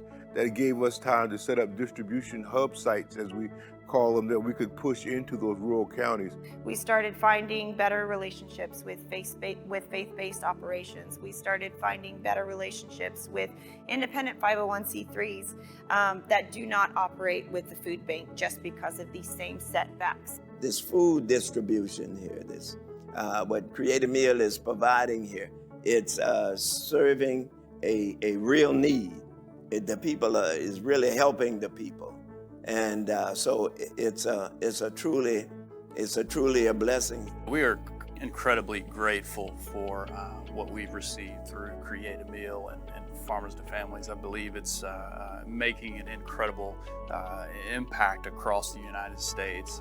We know it has for our community, and you know, in times like this, we definitely know that programs like this are absolutely necessary to be able to fill gaps in cities that might not ever get filled without programs like these. We really thought that partnering with the Food Bank Network was going to do the most good. We quickly realized that partnering with multiple food banks, nonprofits, faith-based organizations, and schools were actually going to do a greater good. Cre8ameal had to make a major policy change and pivot because certain food banks, in their regulations, they won't work with faith-based organizations. You can't share your belief. There are certain things that they operate under that if you were not in this industry like Cre8ameal was not, you're not aware of that. And so that could put you into bad light with those food banks and with their downstream networks. And so when they started to make that pivot, and they say it may be easier to work directly with the end user, organizations such as ourselves, we're the end user. We're the ones who would traditionally go to the food banks and pick up and pay a maintenance fee or something, and we get X number of boxes, and then we take it back out and distribute it in the community. We're the boots on the ground. And what Cre8ameal did was that they realized we can go directly to the grassroots organization, and we went through with the criteria that they were looking for: a wide distribution. You could run dock-high trucks. You could take 18-wheeler deliveries. You could distribute not just North Texas, but you could push into West Texas. You could push into Oklahoma. And that had our name written all over it. So we started to operate. I'm Les Parker, and I'm the creator of the I'm a Good Neighbor project, and I'm also the mayor of Miami, Oklahoma. I got a call from my good friend Rick Aldridge, who runs the Oklahoma Emergency Response Team. And he said, man, we've got a warehouse space. We do the distribution. They do it during hurricanes, floods, tornadoes, whatever natural disaster happens. They respond and do the food distribution and warehouse work. So it's kind of a perfect fit for us. I'm Rick Aldridge. I'm the logistics manager, warehouse manager for the Good Neighbor project. And I'm also the owner and operator of the Oklahoma Emergency Response Team. So when it first started, we weren't with the Farmers to Families Food Box program. We were just doing this on our own. We were getting community donations. We would get checks from different people. We had different fundraisers going on to raise money. As that went on, the community donations started to run out a little bit because people weren't working, they were waiting on the stimulus checks, and people were having a hard time. So we were kind of getting to where we didn't know how we were going to feed people. We found out about the Farmers to Family Food Box program. And so we had the produce coming, we had the milk coming. We were falling short on the protein. We didn't know where we was going to get the protein for people. So we did have people in the community that were donating beef and chicken and pork and deer meat and stuff like that. So we were trying to work that into some boxes to make sure that people had protein. But then we got in contact with Cre8ameal, and I got in contact with Kelly, and Kelly's the one that hooked us up on getting these protein trucks of chicken, and it was amazing. We were getting 80,000 pounds of chicken a week, and we were putting it out the door. We were putting it to people's tables. There was none going to waste. The milk and the produce do very well here, but once you introduce chicken into what we're able to give out as free, our line the first day, we did over 2,000 cars through our line the very first day. When we knew that the San Antonio Food Bank didn't align with some of the faith-based nonprofits, we knew we had to do something. And we were here at home, so why not help people out here at home? But we also wanted to go as far as we could, and that's where, you know, this great group in Colorado City comes into play, Ogden, Utah. You know, these are areas that are very underserved. I met the Cre8ameal program through the LA Dream Center and through the Phoenix Dream Center. They had been receiving food, more food than they could handle, and so they contacted us to see if we could use some additional food here. We have some very large refrigerators and freezers here, so and we have a great need in this community, so we were able to receive several semi-trucks worth of food. So my name is Glenn Jones, and my wife and I are the executive directors of the Short Creek Dream Center in Colorado City, Hilldale, Utah, Arizona. It's a town that has a very high poverty level, so we're excited to be able to offer food to the community here. Because the Dream Centers are a worldwide organization, we were able to get contacted by the Farm to Families program, who asked us on multiple occasions if there's food that we could use, and we can always use food here in this community. So this community is a unique community. It's a little bit of a cultural bubble here, right on the Arizona-Utah border. It's a fundamentalist community. It's a fundamentalist Latter-day Saints community. Still practice the practice of polygamy in this community here. Very high poverty rate. We see a poverty rate of about 75%. And we see the population is about 70% children under the age of 17. So it's a town of children. The need for food here because of the departure of the ruling church that was here. If you have heard anything of Warren Jeffs or the FLDS, this is that community. Warren Jeffs is now in jail for life plus 20 years, but had left sort of, we call it a refugee community here from this religious war that kind of took place here. So the, high poverty, high amount of children that are here, not a whole lot of jobs that have been here in the community. So the need for food and food subsidy is tremendous. And these are the underserved areas that most people, I think, want to know more about. When our team realized the need was so much greater than we anticipated, and we had the ability to serve many more people geographically and spread the food out much more, they stepped up and they identified some of these underserved areas that we didn't know anything about. Sure. My name is Alan Chance, and I am admin assistant here at Salt Lake City Mission. And this is just a little bit of what we do here. And we have a pantry back in this area, and this is our food pantry. This is pretty much where a lot of the magic happens at for our community, because we pretty much deal with all of the greater Salt Lake area.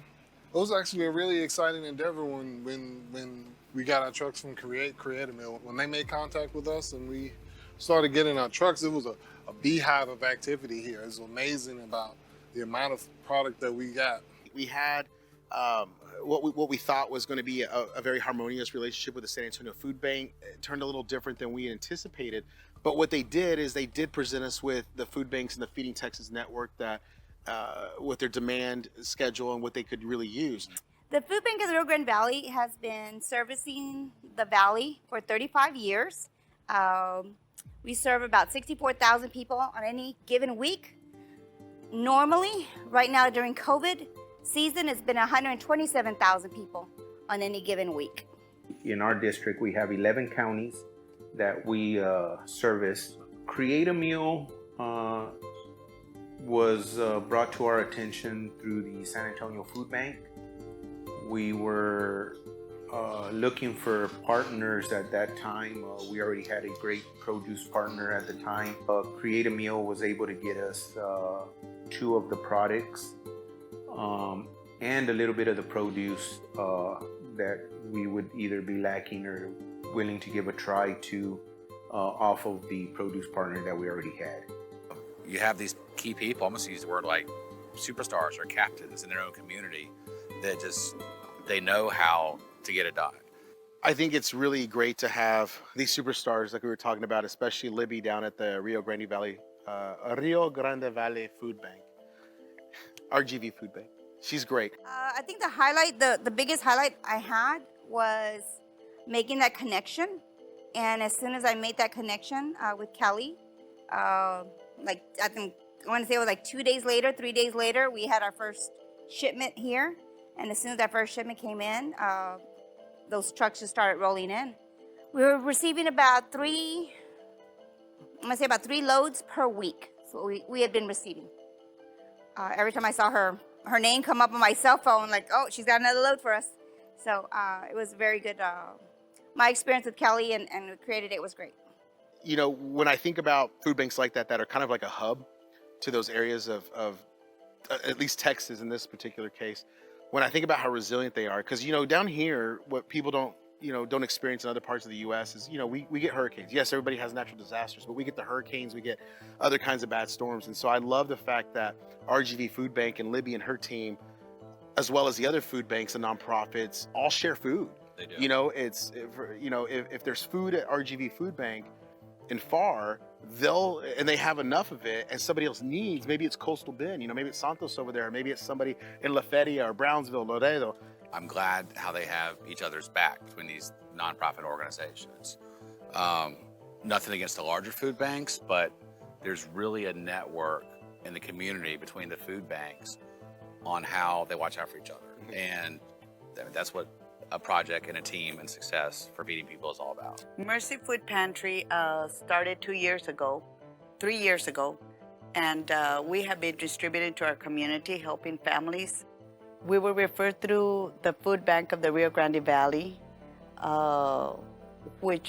they were the ones that contacted us through Cre8ameal to help the community, and we got a call that they wanted to send us a truck full of milk to help feed the families here in the Rio Grande Valley, which is here in La Feria. We are affiliated with the food bank in FAR, Texas. We serve the community. I received a call from Cre8ameal and we got in contact. We scheduled a date. So we were able to receive a truck with milk.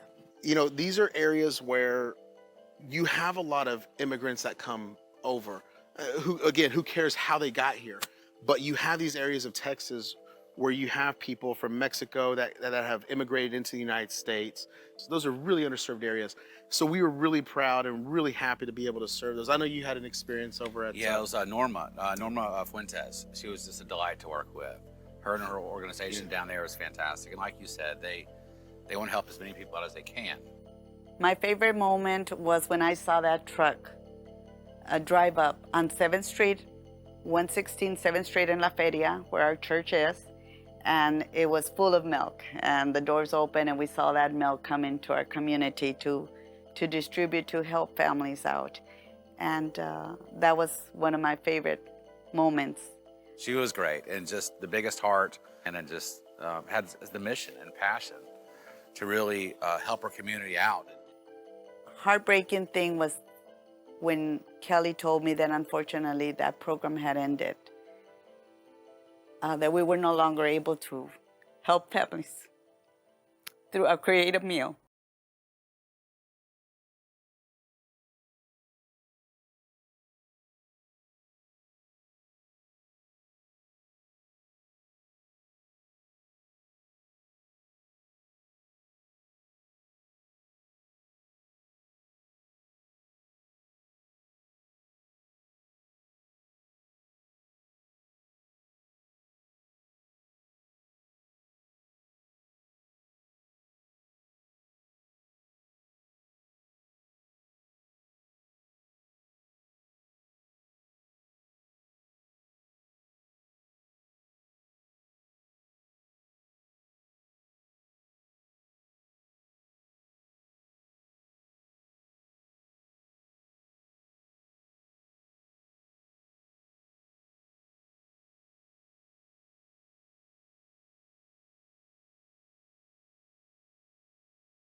to help those families during this time. But boy, I would love to see more of it. I would really love to see more of it.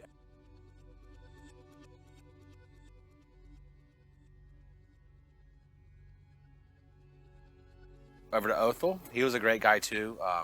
Speaking with him, he was just so, in my opinion, so educated on the process of extremely intelligent, very intelligent on the process of not only distribution and sourcing, but really knowing the involvement to giving back to the community. My name is Othel Brand.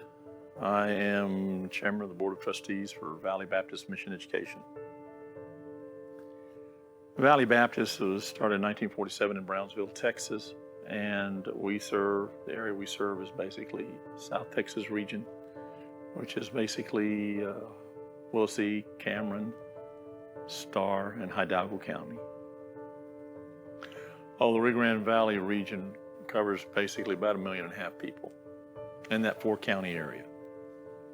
He's so very well tied down into the community of the valley there down here in South Texas that it makes it so much easier when you have people that are not only tied into the community, but that have the passion to want to give back. And that is one of the most amazing things that Othel, as well as Santos over at Corpus Christi, or the Coastal Bend Food Bank, was able to really do for us and help us out with. Meeting these people, shaking hands, seeing what's needed, and just talking with Santos there in Corpus, and really seeing what he needed. I was so happy to take that trip down, shake his hand, meet him, see the operation, and go through all the food, which they were very excited to get. The highlights was their attention to the detail that we need to make the distribution better. I think they did come out. I met with Iverson, and always asking, what's this? I would give him my opinion, these boxes, and maybe if the pallets were a little shorter, they could do this, and easier for a volunteer to grab. So he was here twice, every time, 2 times that we received loads from them. And so he was very open to the criticism we had about their product, to just make it better so we can distribute it a whole lot better. There's many food banks that worked very well with us in Oklahoma, in New Mexico, in Utah, in Arizona, in Arkansas, in Louisiana, and other parts of Texas that worked really well with us. My name is Emily Slazer, and I am the food sourcing manager with Second Harvest Food Bank of Greater New Orleans and Acadiana. So after Cre8ameal approached us and offered us the opportunity to receive boxes from them, they worked with me directly to schedule deliveries on a time frame that worked well for us, sending us products that we really could make great use of, which was frozen cooked chicken. Our clients really appreciate that frozen protein, so they can have it on hand. They don't have to eat it all at once. Second Harvest down there, I believe they are also part of the Feeding America network. Emily, right? Emily, yeah, she's great. She did not stop. She was relentless. She did not stop. She's like, whatever we can get, we'll take, we're happy to take it wherever we can get it. We would be appreciative of whatever we can get. And that's the only promise I was able to make her. I will do everything I can to get something down there. And we were luckily able to succeed on that promise that I made her, that we would try as hard as we could. It's great for families. There are unfortunately, a lot of children facing hunger in Louisiana. So for those families that have kids especially, not having to worry about where that school lunch would have come from, this is another way that we could help them offset the impact of COVID-19. There's many food banks that don't look at the politics, and they don't look at the media. They do what they set out to do. They do what their passion and their heart tells them to do, which is give out food. My name is Jeff Quick, and I'm the CEO for the Food Bank of North Central Arkansas. So we are in Norfolk, Arkansas, and we currently serve the Food Bank of North Central Arkansas serves 9 counties across our region, right across the Missouri border. So the food bank up there in North Central Arkansas, Jeff was a very integral part of helping us serve Arkansas and that whole northern part of Arkansas. Sure. Thankfully, Bill gave me a call from Cre8ameal and said, hey, would you like to be a part of this? And I said, absolutely. We had been kind of working with a sister food bank out of Jonesboro, Arkansas, And Bill called and said, hey, would you be willing to do this as well? And so we quickly made arrangements to begin receiving those shipments. It was really great because even this morning I had 2 of our agency partners call, and they were talking about some other things, but ultimately they, during our conversation, said, wow, when do we get some more of those farm boxes? Because we could hand the box to a local pantry where they were delivering them directly to those individuals in need. But us at the food bank and at our local pantries weren't having to rebox anything.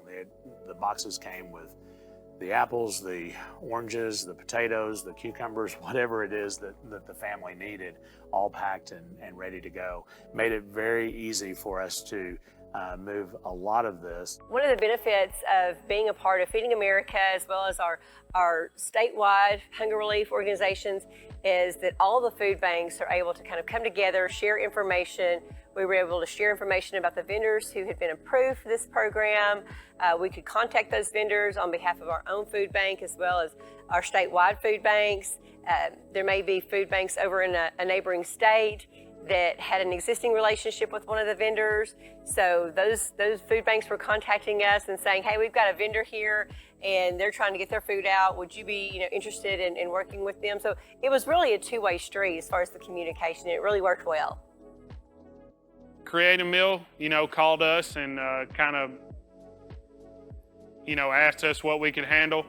And they sent us a few loads and it was really great, pre-packed, chicken. And, I did get calls, can we get more of the meat boxes? Do you have any meat boxes this week? So it was really great product. I got good feedback on it and would like to have more.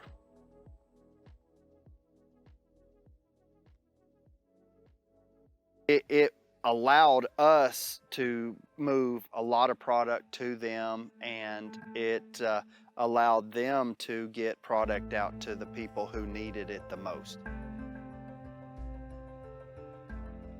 It's not just about Cre8aday, and that's what I felt was, the mission of this organization was, yes, feed families, but, how many more people can we impact that we're not feeding, but we're providing jobs, to our vendors, to the truckers, to the, so it was more than anyone could just put in a small box or just talk about it in an interview. So there's just so many other dominoes that got affected. But I am glad after the project, one thing that we did, I thought was a great idea, is to bring on that statistician.